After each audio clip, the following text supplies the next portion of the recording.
जिस training programme के अंदर इस समय हम हैं, उस ट्रेनिंग प्रोग्राम का नाम है इंजन बनो। ठीक है, तो आज एक्चुअल में आपकी जो प्रक्रिया शुरू होनी है, ये आज एज अ इंजन आपका क्या माइंडसेट होना चाहिए, आपकी क्या अप्रोच होनी चाहिए, आपको क्या चीजें पता होनी चाहिए as a engine, as a top leader काम करने के लिए, वो सारी चीजें आज हम बताने वाले हैं। ठीक है, आपके वर्किंग पैटर्न के बारे में और आपने एक्चुअल में करना क्या है अपनी टीम के साथ में, उसके बारे में हम आज बात करने वाले हैं। तो आज का सेशन बहुत महत्वपूर्ण है, बहुत ध्यान से अटेंड कीजिएगा। ठीक है, टॉपिक्स टू बी कवर्ड के अंदर हम देखते आए हैं कि डे 1 में हमने ड्रीम एक्सपेंशन की बात करी थी, फिर हमने डिसिप्लिन बिल्डिंग की बात करी थी, फिर हमने स्टेमिना बिल्डिंग की बात करी थी, देन हमने रिजल्ट और कंपाउंडिंग के बारे में बात किया था, फिर हमने बात किया था basic awareness of social media, then limit breaker session आया था जिसके अंदर हमने एक तय समय सीमा के अंदर अपने वर्क को कैसे बढ़ाना है, ज्यादा रिजल्ट कैसे निकालने हैं, उसके बारे में बात करी थी। देन कल जो सेशन हुआ था उसमें हमने 9 अलग अलग तरह की मीटिंग्स के बारे में बात करी थी कि अगर आपको एज अ इंजन काम करना है, अगर आपको as a leader of leaders काम करना है, तो कौन सी 9 तरह की मीटिंग्स हैं जो आपको रेगुलरली करनी चाहिए अपने टीम में, उनके बारे में कल हमने बात करी थी। आज है दोस्तों डे 8 और आज का जो हमारे सेशन का जो टॉपिक है वो क्या है, वो है लीडरशिप बिल्डिंग। ठीक है, क्योंकि नेटवर्क मार्केटिंग में लीडरशिप बहुत महत्वपूर्ण है। क्यों नेटवर्क मार्केटिंग में लीडरशिप इसलिए महत्वपूर्ण है दोस्तों, क्योंकि नेटवर्क मार्केटिंग ये एक आदमी के बस की बात नहीं है, ये एक टीम गेम है ना। इसमें टीम के साथ में मिलकर काम करना होता है और आपको टीम बनानी होती है और उस टीम से आपने काम करवाना होता है। उस टीम के अंदर आपने स्किल्स डेवलप करनी होती है, एजुकेशन डालनी होती है ताकि वो टीम अच्छे से परफॉर्म कर सके। तो उसके लिए एक जो महत्वपूर्ण चीज है, सबसे महत्वपूर्ण चीज क्या है, वो है लीडरशिप, कि आपके अंदर में लीडरशिप क्वालिटी होनी चाहिए। ठीक है, इसी के बारे में हम आज बात करने वाले हैं। हो सकता है कुछ बातें ऐसी होंगी जो आप पहले से जानते होंगे और कुछ बातें ऐसी भी हो सकती हैं जो शायद आपको पहले से नहीं पता होंगी। आज के सेशन के बाद आपको वो चीजें पता चल जाएंगी और लीडरशिप के बारे में जो आज के सेशन में डिस्कस किया जाने वाला है, अगर वो सारी बातें आप अच्छे से समझ पाए और आपने अगर उनको इम्प्लीमेंट किया, तो आप अपने एरिया के सबसे, जिस भी एरिया से आप बिलोंग करते हैं, आप उस एरिया के अंदर अगर 50 से 100 किलोमीटर के रेडियस में अगर आप चेक करेंगे तो आप सबसे बेहतरीन लीडर बन के निकलेंगे, अगर आपने वो सारी बातें फॉलो कर ली जो आज अभी इस सेशन में हम डिस्कस करने वाले हैं। ठीक है, सो आर यू गाइज रेडी? तैयार हैं आप सभी लोग?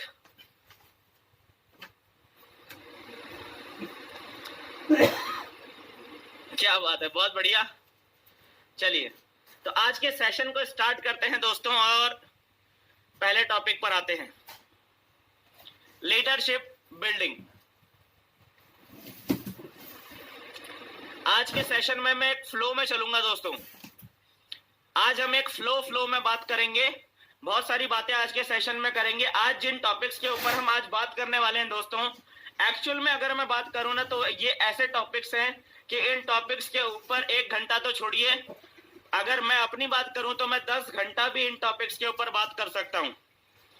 ये टॉपिक इतने ज्यादा महत्वपूर्ण है और इतना ज्यादा डिटेलिंग है इन टॉपिक्स के अंदर में कि इनको जितने डिटेल में जाएंगे उतना डिटेल में घुसा जा सकता है। लेकिन हमारी कोशिश है कि इस सेशन को 1 घंटे के अंदर हमने समेटना है और अगर हो सकता है तो शायद अगर एक्सप्लेन करते करते जैसे मैं फ्लो में चलूंगा तो हो सकता है कि 1 घंटे से थोड़ा ज्यादा समय भी लग सकता है। आपने पेशेंसफुली पूरा सेशन आप अटेंड कीजिएगा और एक एक पॉइंट को नोट करने की कोशिश कीजिएगा। तो चलिए दोस्तों, आज के ट्रेनिंग प्रोग्राम को शुरू करते हैं। मैं दिनेश जोशी एक बार फिर से आप सभी महत्वाकांक्षी लीडर्स का इंजन बनो डे 8 में हार्दिक हार्दिक स्वागत करता हूं। ठीक है, चलिए, तो सबसे पहला जो हमारा टॉपिक है इसके अंदर में वो है choice versus decision. Choice versus decision. Network marketing business की सबसे बड़ी समस्या क्या है? नेटवर्क मार्केटिंग बिजनेस में सबसे बड़ी समस्या यह है कि ज्यादातर लोग जो इस बिजनेस को ज्वाइन करते हैं वो एक्चुअल में डिसीजन लेकर ज्वाइन नहीं करते, बल्कि सिर्फ चॉइस और चांस की वजह से ज्वाइन करते हैं। यानी कि ज्यादातर लोग इस बिजनेस के अंदर जो ज्वाइन कर रहे होते हैं वो सिर्फ ये सोच के ज्वाइन कर रहे होते हैं कि यार हो गया तो ठीक, नहीं हुआ तो भी चलेगा, हो गया तो ठीक, नहीं हुआ तो भी क्या फर्क पड़ता है। जिंदगी में बहुत हमने देखा है और ये भी एक अनुभव की तरह रहेगा। अगर सफल हो गए तो भी ठीक, नहीं भी हुए तो भी ठीक। इस तरीके के माइंडसेट के साथ ज्यादातर लोग इस बिजनेस को शुरुआत करते हैं।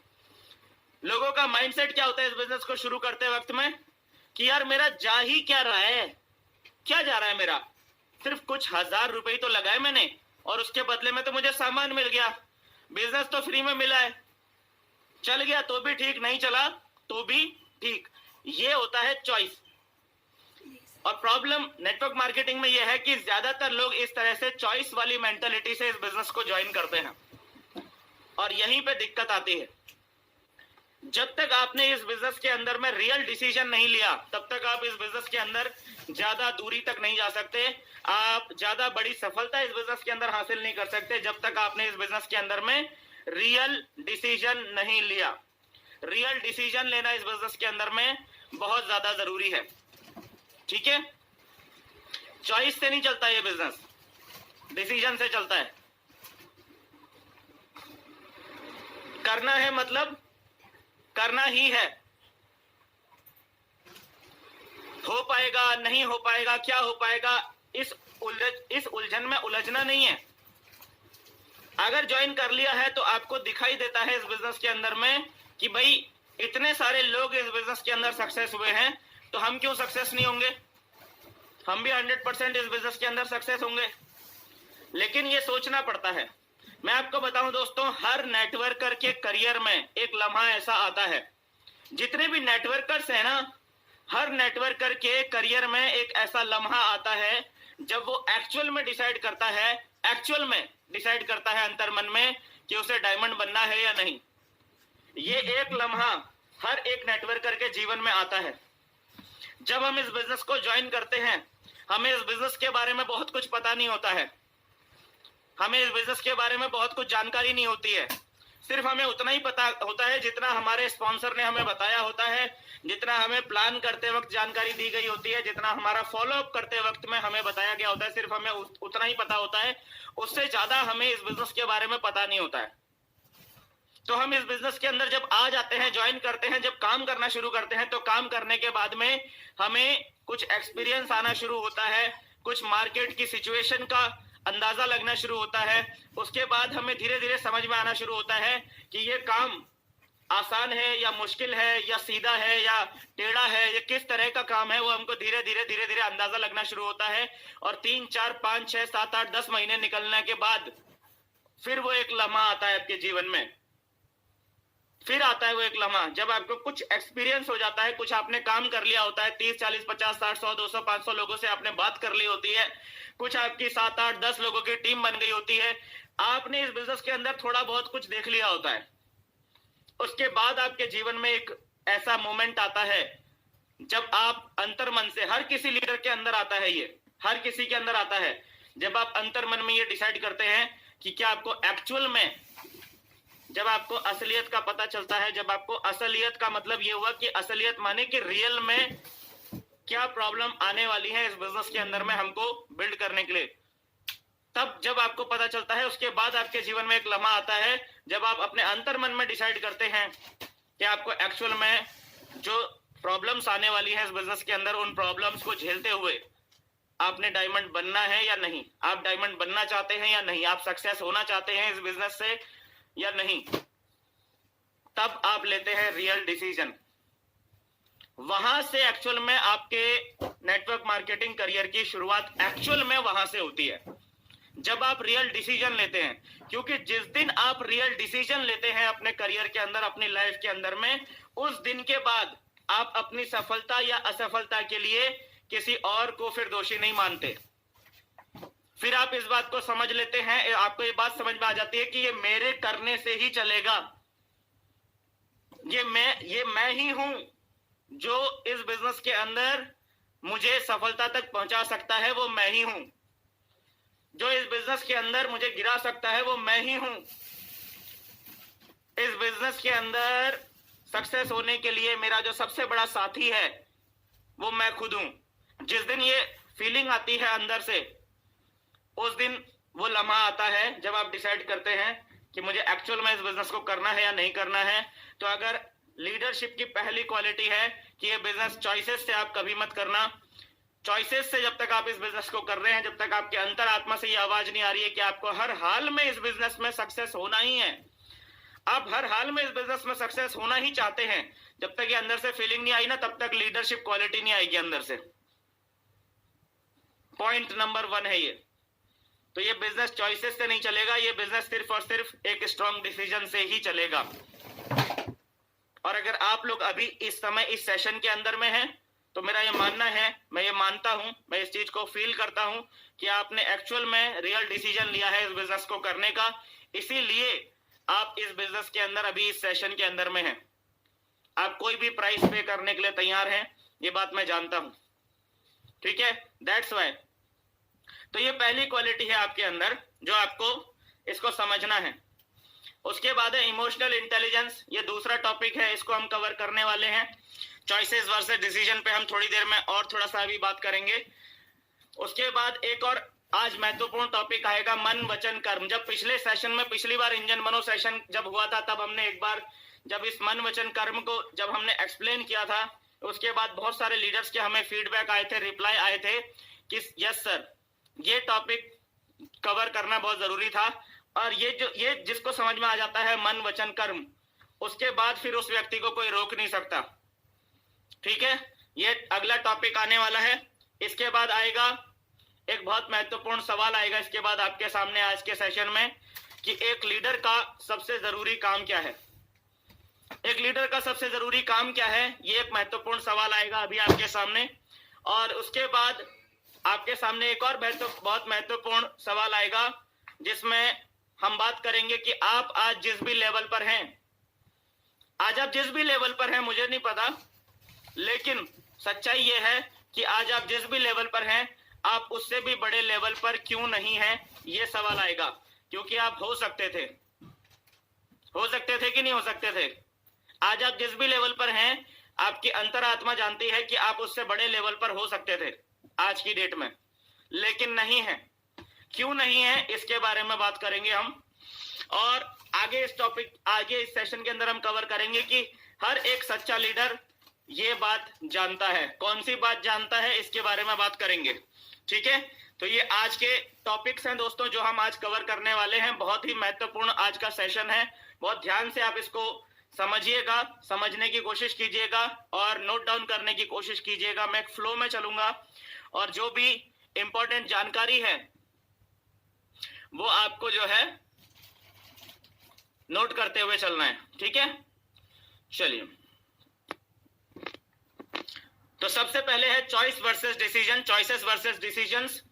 पहला पॉइंट निकल कर आता है चॉइसेस वर्सेस डिसीजंस के अंदर कि choices are temporary and they change frequently. चॉइसेस जो होती है ना दोस्तों, वो टेम्परेरी होती है, टेम्परेरी, और वो बहुत तेजी से बदलती रहती हैं। आज ये पसंद है, फिर वो पसंद है, फिर कोई और चीज पसंद है ना। कई लोग कंपनियां भी इसी तरीके से चेंज कर रहे होते हैं कि आज ये प्लान समझ में आ गया तो चलो इसको कर लेते हैं। कुछ दिन करके देखा, काम नहीं चल रहा था, काम होता हुआ नहीं दिख रहा था, तो उसने व्यक्ति ने सोचा कि भाई मेरे में तो क्या गड़बड़ है, मैं तो सब कुछ कर रहा हूँ, कंपनी के प्लान में ही गड़बड़ है। तो वो प्लान से सेटिस्फाई नहीं रहा, फिर वो दूसरा ढूंढने लग गया, फिर उसको दूसरा कोई प्लान मिल गया तो फिर वो वहां स्विच कर गया, फिर उसको कोई तीसरा प्लान मिल गया तो फिर वो वहां स्विच कर गया। तो इस तरीके से जो लोग अपने डिसीजंस बार बार चेंज करते रहते हैं, ठीक है ना, हल्के फुल्के डिसीजन होते हैं उनके डिसीजन में ज्यादा स्ट्रांगनेस नहीं होती, तो उनके डिसीजंस जो लोग बार बार चेंज करते रहते हैं, एक्चुअल में उनको फिर डिसीजन नहीं बोला जाता, उनको फिर चॉइसेस बोला जाता है। समझ में आ गया?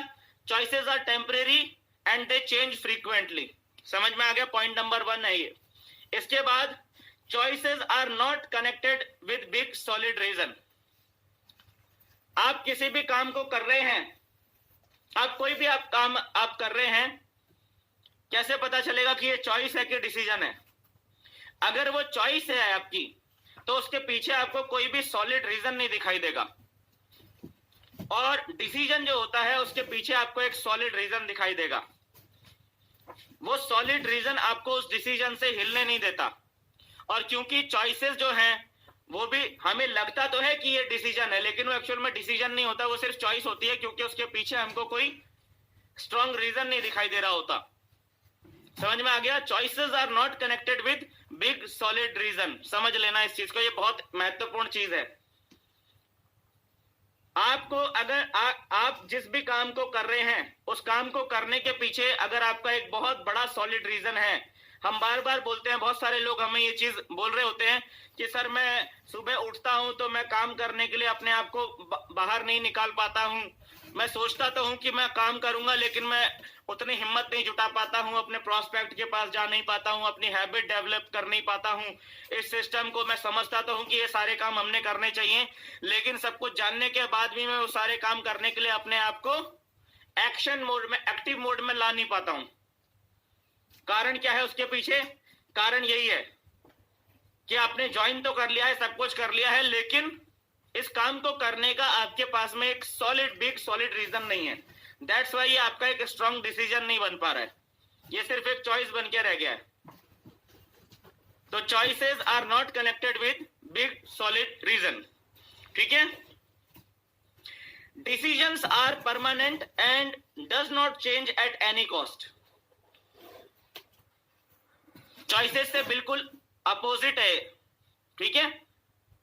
चॉइसेस जब हम अपने जीवन में ले रहे होते हैं ना, तो हमें समझ में नहीं आ रहा होता, हम सोच रहे होते हैं कि ये डिसीजन है, ये मेरा डिसीजन है, हम ऐसा सोच रहे होते हैं, लेकिन हम ये नहीं समझ पा रहे होते हैं कि ये मेरा डिसीजन नहीं है, ये सिर्फ मेरी एक चॉइस है। और एक्चुअल में डिसीजन किसको कहा जाता है? एक्चुअल में डिसीजन उसको कहा जाता है जो कि परमानेंट होता है और किसी भी हालत में चेंज नहीं होता। वो आप तैयार ही नहीं होते उसको चेंज करने के लिए, आप किसी भी कीमत पर उसको चेंज करने के लिए तैयार नहीं होते, और आप उसके लिए कुछ भी करने के लिए तैयार होते हैं। डिसीजन की बात करें तो मुझे एक व्यक्ति का नाम याद आता है बार बार, दशरथ मांझी जी का। आप सभी लोग जानते हैं दशरथ मांझी कौन है। एक ऐसा शख्स, एक आम इंसान जिसने एक पहाड़ को बीच से चीर दिया, है ना? इसे कहते हैं डिसीजन। और वो जो पहाड़ को बीच से चीरने का जो उन्होंने डिसीजन लिया, उसके पीछे सॉलिड रीजन था कि नहीं था? आप में से बहुत सारे लोगों ने जो दशरथ मांझी जी के ऊपर जो मूवी बनी थी वो शायद हो सकता है देखी हो, नहीं देखी होगी तो आप गूगल पे उनके बारे में सर्च कर सकते हैं। गहलोर गांव था, शायद गहलोर गांव था और बीच में पहाड़ी थी और उसके बाद दूसरा गांव था और वहां पर मेडिकल फैसिलिटी थी। तो गहलोर गांव के लोगों को मेडिकल फैसिलिटी, कोई भी कुछ भी करने के लिए उस पहाड़ को पार करके जाना पड़ता था, जिसमें बहुत टाइम लगता था। और इसी प्रॉब्लम को जब तक कोई बड़ी विपदा नहीं आई तब तक लोग तो आदत थी लोगों को पहाड़ पार करके जाने की। लोगों ने उसको ही अपने जीवन की सच्चाई मान लिया था कि ऐसा ही होता है। लेकिन जब दशरथ मांझी जी की जो वाइफ थी, वो वाइफ जब उस पहाड़ से गिरी, खास करके जब वो गिरी जब वो प्रेग्नेंट थी, वहां से गिरी और वो मर गई, तब एक सॉलिड रीजन आ गया, है ना? और फिर किसी भी कीमत पर फिर वो बदला नहीं। समय बहुत लगा। जब आप डिसीजंस ले लेते हैं ना, जब आप डिसीजन लेते हैं अपने जीवन के अंदर में, तो आप जो है किसी भी कीमत पर पलटते नहीं है, और आप घड़ी की तरफ नहीं देखते रहते कि मैं इस काम को कर रहा हूं, मुझे कितना टाइम हो गया। फिर उसके बाद टाइम मैटर नहीं करता, भले ही इस काम को करने में फिर कितना ही समय लग जाए, उससे कोई फर्क नहीं पड़ता। कई लोग टाइम देख के काम कर रहे होते हैं कि यार इतने टाइम के अंदर हो गया तो करूंगा, नहीं हुआ तो इतने टाइम के अंदर नहीं हुआ तो नहीं करूंगा। अगर आप टाइम देख के काम कर रहे हैं कि अगर 6 महीने में मैं इस बिजनेस में सक्सेस हो गया तो अच्छी बात है, अगर 6 महीने में कुछ नहीं हुआ तो कुछ और कर लेंगे। अगर इस तरीके से टाइम देख के अगर आप काम कर रहे हैं तो फिर वो डिसीजन नहीं है, वो सिर्फ एक चॉइस है। डिसीजन लिया था शाहजहां ने, शाहजहां का भी नाम आप लोगों ने सुना होगा। उन्होंने ताजमहल बनाने का डिसीजन लिया था कि भाई बना के ही रहूंगा, चाहे कुछ भी हो जाए, कुछ भी करना पड़े, कितना ही समय लग जाए, कहीं से भी कुछ भी संसाधन जुटाने पड़े जुटाऊंगा, बना के रहूंगा। बनाया ना, वो था डिसीजन। 20 साल लगे। दशरथ मांझी बगैर किसी संसाधन के, कुछ भी नहीं था हाथ में, एक छैनी था, एक हथौड़ा था, और सिर्फ डिसीजन था। ये तीन चीजें ही तो थी हाथ में। 22 साल लगे। 22 साल में एक पहाड़ को, 60 फीट ऊंचे पहाड़ को बीच से चीर के रास्ता निकाल दिया। आज उस रास्ते को दशरथ माझी मार्ग के नाम से जाना जाता है। इसे कहते हैं डिसीजन। इसके पीछे के रीजन पे भी आऊंगा मैं अभी आगे चल के। इसी के अंदर में एक टॉपिक और आएगा, बहुत इंपॉर्टेंट टॉपिक आने वाला है, उस पे भी आएंगे अभी, ठीक है। तो decisions are permanent and does not change at any cost. फिलहाल अभी इसको इतना ही समझिए कि ये किसी भी सूरत में बदलते नहीं है। अगर आपने डिसीजन लिया है तो फिर आपके पास कोई एक्सक्यूज नहीं होना चाहिए कि इस रीजन की वजह से मैं ये काम नहीं कर पा रहा हूं, ठीक है। तभी इसको डिसीजन बोला जाएगा। और क्या है आगे देखिए, because decisions are connected with a big solid reason. ये क्यों परमानेंट है, क्यों ये किसी हालत में बदलते नहीं है, क्योंकि ये कनेक्टेड होते हैं एक बड़े सॉलिड रीजन के साथ में, ठीक है। यहां तक समझ में आ गया। चॉइसेस वर्सेस डिसीजंस, ये क्लियर होता है कि चॉइसेस क्या है और डिसीजंस क्या है। चॉइसेस पे नहीं बिल्ड होगा ये बिजनेस। अगर इस बिजनेस में काम करना आपकी अगर चॉइस है तो आपका स्ट्रगल जारी रहेगा तब तक जब तक कि आपके अंदर से एक स्ट्रांग डिसीजन आप बना नहीं लेते कि आपने हर हाल में ये बिजनेस करना ही है किसी भी कीमत पे, तब तक स्ट्रगल जारी रहने वाला है, ठीक है।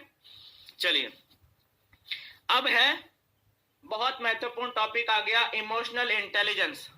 कितने लोग जानते हैं इमोशनल इंटेलिजेंस? कितने लोगों ने सुना है?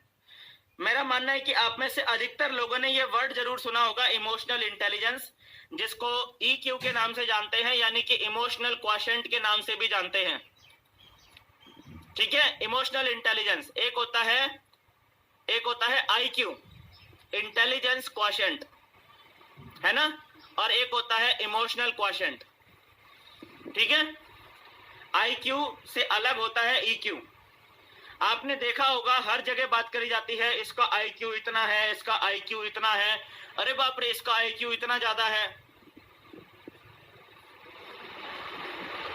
लेकिन आपको एक सच्चाई बता देता हूं दोस्तों, जीवन में अगर आपको महान सफलता हासिल करनी है ना, अगर जीवन में आपको महान सफलता हासिल करनी है तो 10% IQ की जरूरत पड़ेगी और 90% EQ की जरूरत पड़ेगी। अगर जीवन में आपको महान सफलता हासिल करनी है ना तो आपको सिर्फ 10% IQ की जरूरत पड़ने वाली है और 90% आपको जिस चीज की जरूरत पड़ने वाली है वो है EQ, यानी कि इमोशनल इंटेलिजेंस। तो इमोशनल इंटेलिजेंस क्या होती है वो मैं आपको बताता हूं। अगर आप एक लीडर हैं तो आपको इमोशनली इंटेलिजेंट होना जरूरी है, आपका इमोशनल क्वोशिएंट हाई होना जरूरी है एक अच्छा लीडर बनने के लिए, ठीक है। चलिए कुछ इंपॉर्टेंट पॉइंट है यहां पर देख लेते हैं। पॉइंट नंबर 1, जिस व्यक्ति का इमोशनल इंटेलिजेंस हाई होता है, अच्छा होता है, उस व्यक्ति को पता होता है कि इमोशंस को कंट्रोल कैसे करना है। तो अपने EQ लेवल को हाई करने के लिए आपको सबसे पहले सीखना पड़ेगा अपने इमोशंस को कंट्रोल रखना, अपने भावनाओं पे कंट्रोल रखना। ये पहला पॉइंट है EQ का। जिन लोगों का EQ लेवल लो होता है ना, वो भावनाओं में बहते रहते हैं हमेशा। जिन लोगों का EQ लेवल लो होता है वो हमेशा भावनाओं में बहते रहते हैं और भावनाओं में बह के निर्णय लेते रहते हैं। और भावनाओं में बह के निर्णय लेने से आपको वो सफलता नहीं मिल पाएगी जो सफलता आप आज सोच के इस बिजनेस में आए हैं ना, कि ये लेवल चाहिए, वो लेवल चाहिए, डायमंड चाहिए, क्राउन चाहिए, और जो भी आपकी कंपनी का टॉप लेवल है वो चाहिए। तो ये भावनाओं में बह के निर्णय लेने से वो सफलता हासिल नहीं होगी। भावनाओं पे कंट्रोल रहना आना चाहिए। भावनाएं कौन सी, किस तरह की भावनाओं की हम बात कर रहे हैं? कुछ भावनाओं के नाम आप यहाँ पर लिख सकते हैं। चलिए कुछ भावनाओं के नाम आप यहाँ पर जरूर लिखिए, अच्छी हो, बुरी हो, कैसी भी हो।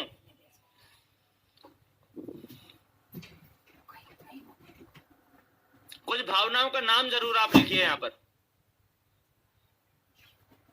रामकेश सैनी सर कह रहे हैं कि सर जी स्लाइड साफ नहीं दिख रहा है। मुझे तो साफ दिख रहा है क्योंकि यहाँ पर डेस्कटॉप भी रखा हुआ है, लैपटॉप भी रखा हुआ है, मोबाइल फोन भी रखा हुआ है और सब जगह मुझे तो एकदम क्लियर स्लाइड दिख रहा है सर।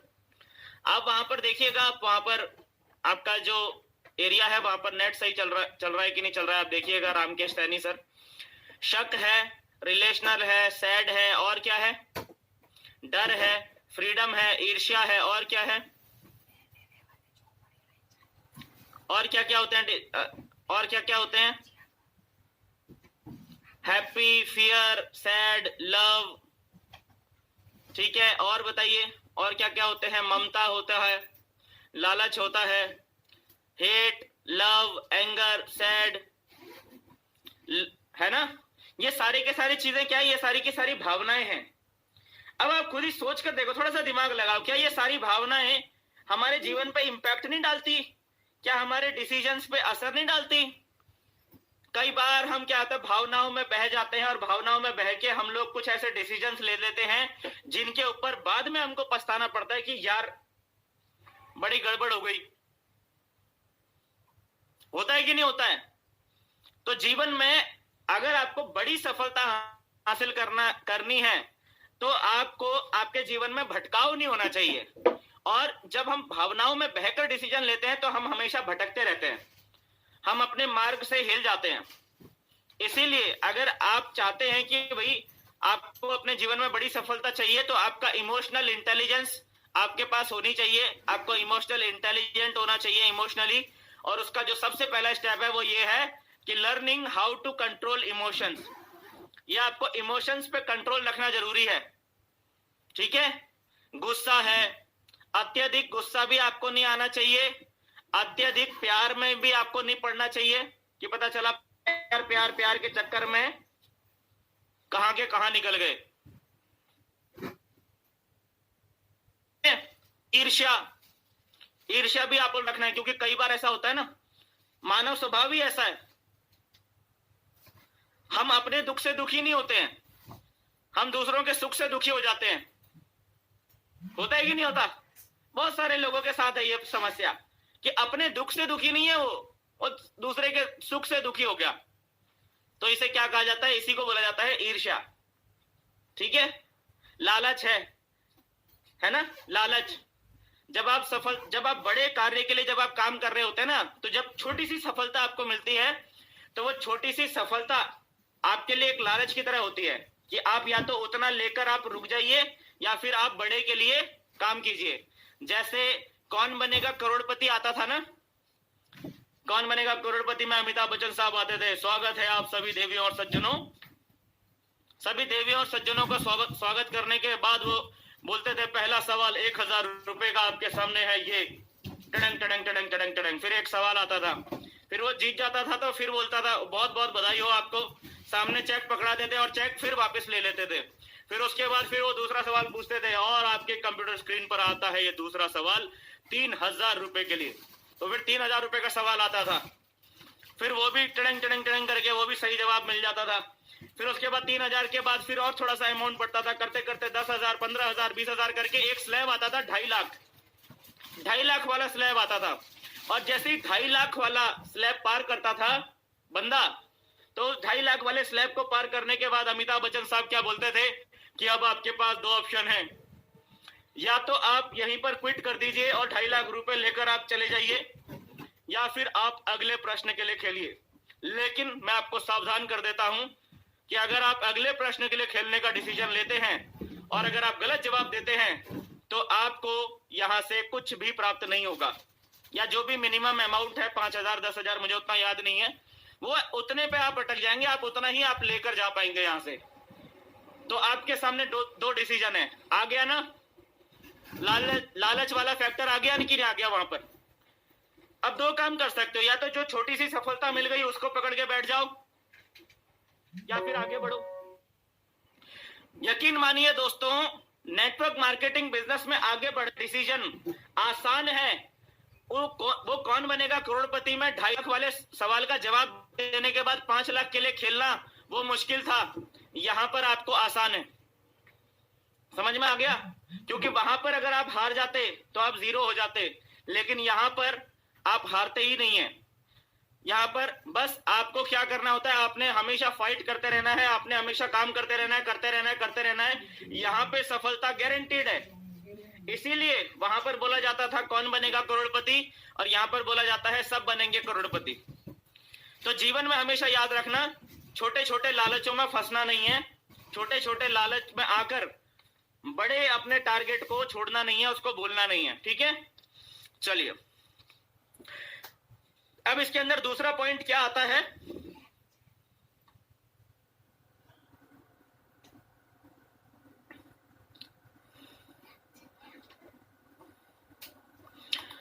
इसके अंदर अगला पॉइंट आता है how to use emotions for success.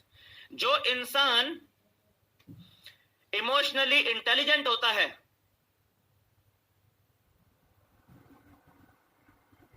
जो इंसान इमोशनली इंटेलिजेंट होता है उसको पता होता है कि how to use emotions for success.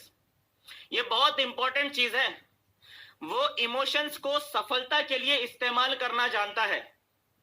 अब जैसे मान लीजिए एक इमोशन है गुस्सा, ठीक है। अभी हमने दशरथ मांझी जी का एग्जाम्पल लिया था। दशरथ मांझी जी ने जो सफलता के लिए काम किया, जो सफलता उनको उनके जीवन में मिली, जिन्होंने उनको हमेशा के लिए अमर बना दिया, उस सफलता के लिए काम करने के लिए उनको किस चीज ने प्रेरित किया था? गुस्सा ही तो था, एंगर ने ही तो उनको प्रेरित किया ना। अब उस गुस्से में आकर दो तरीके से इंसान रिएक्ट कर सकता है। या तो बोल सकता है यार मेरी बीवी तो मर गई, अब मैं जी के क्या करूंगा, मैं भी मर जाता हूं। इस तरीके से इंसान गुस्से में रिएक्ट कर सकता है, या फिर वैसे रिएक्ट कर सकता है जैसे दशरथ मांझी जी ने रिएक्ट किया। सही है कि नहीं है? एक इंसान जो इमोशनली इंटेलिजेंट होता है वो डिसीजन लेता है जो दशरथ मांझी जी ने लिया। तो हो सकता है कि दशरथ मांझी जी का आईक्यू लेवल थोड़ा कम रहा हो, क्योंकि वो नॉर्मल सी बात है भाई, एक मजदूर कैटेगरी के व्यक्ति थे और बहुत ज्यादा पढ़ने लिखने का उनको चांस तो मिला नहीं था, है ना। और उस समय का आप जानते हैं कि एजुकेशन का क्या लेवल हुआ करता था लोगों का। हालांकि बिहार जो है एजुकेशन के मामले में तब भी पूरी दुनिया में सबसे अग्रणी था, आज भी है, ठीक है। लेकिन गरीबी तो हर जगह पर है ना। तो हो सकता है कि उस समय उनका आईक्यू लेवल कम रहा हो, लेकिन उनका ईक्यू लेवल टॉप लेवल का था। उनका इमोशनली वो इंटेलिजेंट थे। उनको पता था कि इमोशंस को सफलता के लिए कैसे इस्तेमाल करना है, और उन्होंने अपने गुस्से को इस्तेमाल किया उस पहाड़ को बीच से चीरने के लिए। इसी तरीके से हम एक और व्यक्ति का एग्जांपल ले सकते हैं, महात्मा गांधी जी का। एक इंसान को गुस्सा आया और पूरा का पूरा देश आजाद हो गया। आप समझ रहे हैं?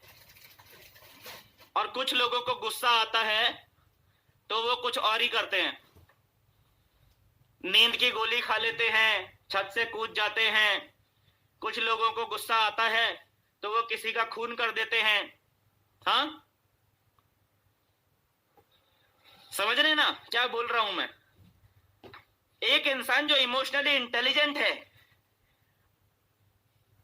एक इंसान जो इमोशनली इंटेलिजेंट है उसको पता है how to use emotions for success. और एज अ लीडर जब आप काम कर रहे हैं नेटवर्क मार्केटिंग इंडस्ट्री के अंदर में, एज अ लीडर जब आप नेटवर्क मार्केटिंग इंडस्ट्री में काम कर रहे हैं, तो आपको भी पता होना चाहिए कि आपको भी अपने इमोशंस को किस तरीके से सफलता के लिए इस्तेमाल करना है। समझ में आ गया? इसके बाद जो व्यक्ति इमोशनली इंटेलिजेंट होते हैं उनकी तीसरी क्वालिटी क्या होती है? यह है understanding emotions of your team members and help them in getting out of bad emotions. एक लीडर जो होता है ना, एक लीडर जो होता है understanding emotions of your team members, वो अपने टीम मेंबर्स के इमोशंस को समझने की कोशिश करता है और उन्हें समझता है। ठीक है, कि सामने वाला हमारे टीम मेंबर एक्साइटेड हैं, या हमारे टीम मेंबर सैड हैं, या हमारे टीम मेंबर्स ओवर एक्साइटेड हो गए हैं, या उनके अंदर में कोई गलत इमोशन डेवलप हो रहे हैं। वो इस चीज को समझता है, देखता है और उन्हें हेल्प करता है getting out of bad emotions. जो भी बैड इमोशंस हैं उनसे बाहर निकालने में मदद करता है एक लीडर। ठीक है, तो अगर इमोशनली इंटेलिजेंट नहीं होंगे तो आप ये काम कर नहीं पाएंगे। ठीक है। और ये आपकी टीम को कंट्रोल में लाने के लिए, आपकी टीम को हाई परफॉर्मिंग बनाने के लिए ये एक बहुत महत्वपूर्ण चीज है। तो इसीलिए आपने अपने आप को जो भी आप कर सकें, मुझे नहीं पता आज से पहले आपने इमोशनल इंटेलिजेंस के बारे में कभी पढ़ा या कोई आपने वीडियो देखी या नहीं देखी, लेकिन मेरा मानना है कि अगर आप इस चीज के ऊपर थोड़ा सा स्टडी करते हैं इमोशनल इंटेलिजेंस के ऊपर, और अपने आप को इमोशनली इंटेलिजेंट बनाने के लिए अगर आप एक्चुअल में कुछ प्रयास डालते हैं अपने ऊपर, तो इससे आपको आपके करियर के अंदर में आपको बहुत फायदा मिलने वाला है। ये बहुत इंपॉर्टेंट चीज है। ठीक है। जितने भी टॉप लेवल के लीडर्स हैं वो लोग ये सारे काम कर रहे होते हैं जो कि यहाँ पर मैं आपको बता रहा हूं। ठीक है। इसके बाद जो इंसान इमोशनली इंटेलिजेंट होता है वो कॉम्प्लेक्स सिचुएशंस को आसानी से हैंडल कर लेता है, क्योंकि आपके करियर के अंदर भी कई बार आपके सामने कुछ ऐसी जटिल परिस्थितियां पैदा हो सकती हैं जिनमें या तो आप जो है टूट भी सकते हैं या फिर आप रिकॉर्ड तोड़ भी सकते हैं। दोनों काम आप कर सकते हैं। ऐसी जटिल परिस्थितियां आपके बिजनेस में कभी कभी आ सकती हैं। ठीक है। तो अगर आप इमोशनली स्ट्रांग हो, आप इमोशनली इंटेलिजेंट हो, तो आप उन ऐसी जटिल परिस्थितियों को, ऐसी कॉम्प्लेक्स सिचुएशंस को आप आसानी से हैंडल कर लेंगे। और अगर आप इमोशनली इंटेलिजेंट नहीं हो तो जब कोई भी जटिल परिस्थिति नेटवर्क के अंदर आएगी तो आप भी लड़खड़ा जाएंगे, आपकी टीम भी लड़खड़ा जाएगी। समझ में आ गया? तो ये सारी चीजें हैं इमोशनल इंटेलिजेंस के अंदर में। इसके बाद जो लोग इमोशनली इंटेलिजेंट होते हैं वो अपने आप को एफिशिएंटली एक्सप्रेस कर पाते हैं। वो जो बताना चाह रहे होते हैं, जो मैसेज कन्वे करना चाह रहे होते हैं, उन्हें अच्छे से कन्वे कर पाते हैं। और जो लोग इमोशनली इंटेलिजेंट नहीं होते वो अंदर अंदर ही रह जाते हैं। वो कभी भी अपनी जो बात उन्होंने बोलनी होती है उसे वो बोल नहीं पाते। इमोशनली इंटेलिजेंट नहीं है तो वो अपने आप को अच्छे से एक्सप्रेस नहीं कर पा रहे होते। और जो लोग इमोशनली इंटेलिजेंट होते हैं वो अपने आप को एक्सप्रेस कर पाते हैं अच्छे से, अपने विचारों को खुल के रख पाते हैं। अभी हम आगे जो हम प्रैक्टिसेस करेंगे, अगले महीने से कुछ हम छोटे छोटे प्रैक्टिसेस करना शुरू करेंगे हम सभी लोग। तो उसमें जो है हम आपको यही चीज बताने वाले हैं कि आपने अपने आप को एक्सप्रेस करना है। और उसमें मैं भी आपके साथ में लगूंगा, सभी लोगों के साथ में। तो हम अपने आप को एक्सप्रेस करेंगे, पहले से ज्यादा अपने आप को एक्सप्रेस करेंगे। आज तक हम अपने आप को जितना एक्सप्रेस करते थे, अपने विचारों को जितना हम शेयर करते थे, जितना बाहर निकालते थे, अब हम उससे ज्यादा करेंगे ताकि कहीं ना कहीं हमारा जो इमोशनल इंटेलिजेंस का लेवल है वो बढ़ना चाहिए। ठीक है। सारी चीजें मैं फिर से रिपीट कर रहा हूं कि हर एक ट्रेनिंग, हर एक सेशन आपस में इंटरकनेक्टेड है। जो भी एक्टिविटी हम कर रहे हैं वो सारी की सारी एक्टिविटीज आपस में इंटरकनेक्टेड हैं। इसीलिए आपने सारी एक्टिविटीज में हमेशा अपने आप को वॉलंटियर रखना चाहिए। सारी एक्टिविटीज में आपने हमेशा बढ़ चढ़ के पार्टिसिपेट करना चाहिए। आपने ये कोशिश करनी चाहिए कि आप सबसे फ्रंट में रहे, आप सबसे आगे रहें। ठीक है ना? क्योंकि जो लोग आगे आगे आगे आगे आ रहे हैं, अपने आप ही आगे आगे आ रहे हैं, उन लोगों के नाम हमको भी तो याद होते चले जाते हैं ना। अभी मैं फिंगर टिप्स पे कम से कम 40 ऐसे लीडर्स के नाम गिन सकता हूं। हमारे एमएलएम का सत्संग के अंदर में लगभग 40 से 50 ऐसे लीडर्स के मैं नाम गिन सकता हूं जो आगे आते रहते हैं, जो हमेशा कंटिन्यू बने रहते हैं, जो हमेशा एक्टिव दिखाई देते हैं। अभी कुछ लोग हैं वो पॉजिटिव तो हैं, वो हमारे सेशंस को भी अटेंड करते हैं, लेकिन वो अपने आप को एक्सप्रेस नहीं कर रहे होते, है ना। कमेंट करने के लिए बोला जाता है, वो कमेंट नहीं कर रहे होते। और जब बोला जाता है कि सर इसका जवाब दीजिए, हम कोई क्वेश्चन यहाँ से पूछते हैं तो वो साइलेंट रहते हैं, वो अपने आप को एक्सप्रेस नहीं कर रहे होते। तो उनके बारे में मुझे पता नहीं चल पाता है कि वो सेशन में हैं भी या नहीं। ठीक है। मुझे पता नहीं चलता कि वो सेशन में है भी या नहीं, क्योंकि यहाँ पर कितने लोग अटेंड कर रहे हैं नंबर तो दिखाई देगा। जैसे यहाँ पर अभी दिखाई दे रहा है 277 लोग इस सेशन को अटेंड कर रहे हैं, लेकिन मुझे नहीं पता 277 लोग कौन कौन है। अब मुझे नहीं पता चल रहा है तो इसी तरीके से आपके प्रोस्पेक्ट, ये जो दुनिया है, ये दुनिया को भी तो नहीं पता चल रहा कि आप काम कर रहे हैं। समझ रहे हैं क्या बोल रहा हूं मैं? ये दुनिया को भी तो नहीं पता चल रहा ना कि आप जिस भी कंपनी में अभी आप हैं, आप इस कंपनी में काम कर रहे हैं। ये दुनिया को कब पता चलेगा? जब आप एक्सप्रेस करना शुरू करेंगे। आप इस सेशन के अंदर हैं, ये मुझको कब पता चलेगा? आप इस सेशन के अंदर हैं, ये मुझे कब पता चलेगा? जब आप अपने आप को एक्सप्रेस करना शुरू करेंगे। तो जो लोग इमोशनली इंटेलिजेंट होते हैं ना, वो अपने आप को एक्सप्रेस कर रहे होते हैं। और जो लोग इमोशनली इंटेलिजेंट नहीं है, उतना नहीं है, वैसे मैं ये नहीं कहूंगा कि भैया जो कमेंट नहीं कर रहा है वो पूरी तरीके से इमोशनली वो बिल्कुल खराब है, उसका इमोशनल इंटेलिजेंस का लेवल बिल्कुल लो है, ऐसा भी नहीं कहूंगा। लेकिन अगर आप चाहते हैं कि आपका इमोशनल इंटेलिजेंस का लेवल इंक्रीज होता रहे, आप लगातार पहले से ज्यादा इमोशनली इंटेलिजेंट बनते चले जाएं, तो आप अपने आप को एक्सप्रेस करिए। जितना ज्यादा आप अपने आप को एक्सप्रेस करेंगे उतना अच्छा है, ठीक है? क्यों? इसीलिए बोला जा रहा है कि एक्सप्रेस देमसेल्व्स एफिशिएंटली, ठीक है? तो ये सारे के सारे पॉइंट्स हैं इमोशनल इंटेलिजेंस के। ये एक्चुअल में एक बहुत बड़ा चैप्टर है। अगर मैं बात करूं तो एक अलग से ट्रेनिंग सेशन 3-4 दिन का सिर्फ इमोशनल इंटेलिजेंस के ऊपर भी रखा जा सकता है। आने वाले समय में देखेंगे, जैसे जैसे समय की डिमांड होगी, नए नए ट्रेनिंग सेशंस आते जाएंगे। अभी तो हमने सीईपी के अंदर आपको सिर्फ यही बताया है, 8-9 कुछ ट्रेनिंग्स के हमने अभी आपको नाम बताए हैं। लेकिन अगर मेरे बस में रहा ना, अगर मेरे बस में रहा, जो मेरे अंदर में फीलिंग आती है, मैं 8-9 नहीं बल्कि मैं 80-90 ट्रेनिंग्स आपके लिए लेकर आ जाऊंगा। इतना मेरे अंदर में फीलिंग आती है, मेरे मन में 24 घंटे मेरे दिमाग में चलता रहता है, ऐसा क्या डिलीवर करना है आज जिसकी वजह से आपके जीवन में, आप सब लोगों के जीवन में कुछ ना कुछ, भले ही 0.1% ही सही, लेकिन सकारात्मक परिवर्तन आना चाहिए। क्योंकि 0.1 करके भी चले ना, तो भी अगले 1000 दिन में 100% ट्रांसफॉर्मेशन आ जाएगा, अगर 0.1 करके भी चलते हैं तो। आप समझ रहे हैं? तो मेरी हर रोज की कोशिश यही है, मैं यही चाहता हूं। तो आप लोग भी इन्वॉल्वमेंट अपना बना के रखिए, सभी लोग जितना हो सकता है। जब भी कोई क्वेश्चन पूछा जाता है, अब उस क्वेश्चन के अंदर में अभी एक शपथ भी आएगा। शपथ तो पूरा का पूरा कमेंट पे ही बेस्ड है। शपथ के अंदर तो आपके कमेंट करते करते आपकी उंगलियां दर्द हो जाएंगी, इतना कमेंट करना पड़ेगा उसमें। तो रेडी रहिए शपथ वाले सेशन के लिए। और बहुत इंपॉर्टेंट, बहुत ही एनर्जेटिक सेशन है, बहुत ही दमदार सेशन है शपथ। वो अभी लास्ट डे में होगा, 12वें दिन में। अभी बीच में 4 एपिसोड्स और हैं आज के सेशन को हटा के, ठीक है ना? तो आप जो है, ये है, हमेशा आपने अपने आप को एक्सप्रेस करना जरूरी है, ठीक है? चलिए, कृष्णेंदु सर कह रहे हैं कि सर आपका स्पीड इतना ज्यादा है कि लिखने में चला जाता है और रिप्लाई का समय नहीं मिलता।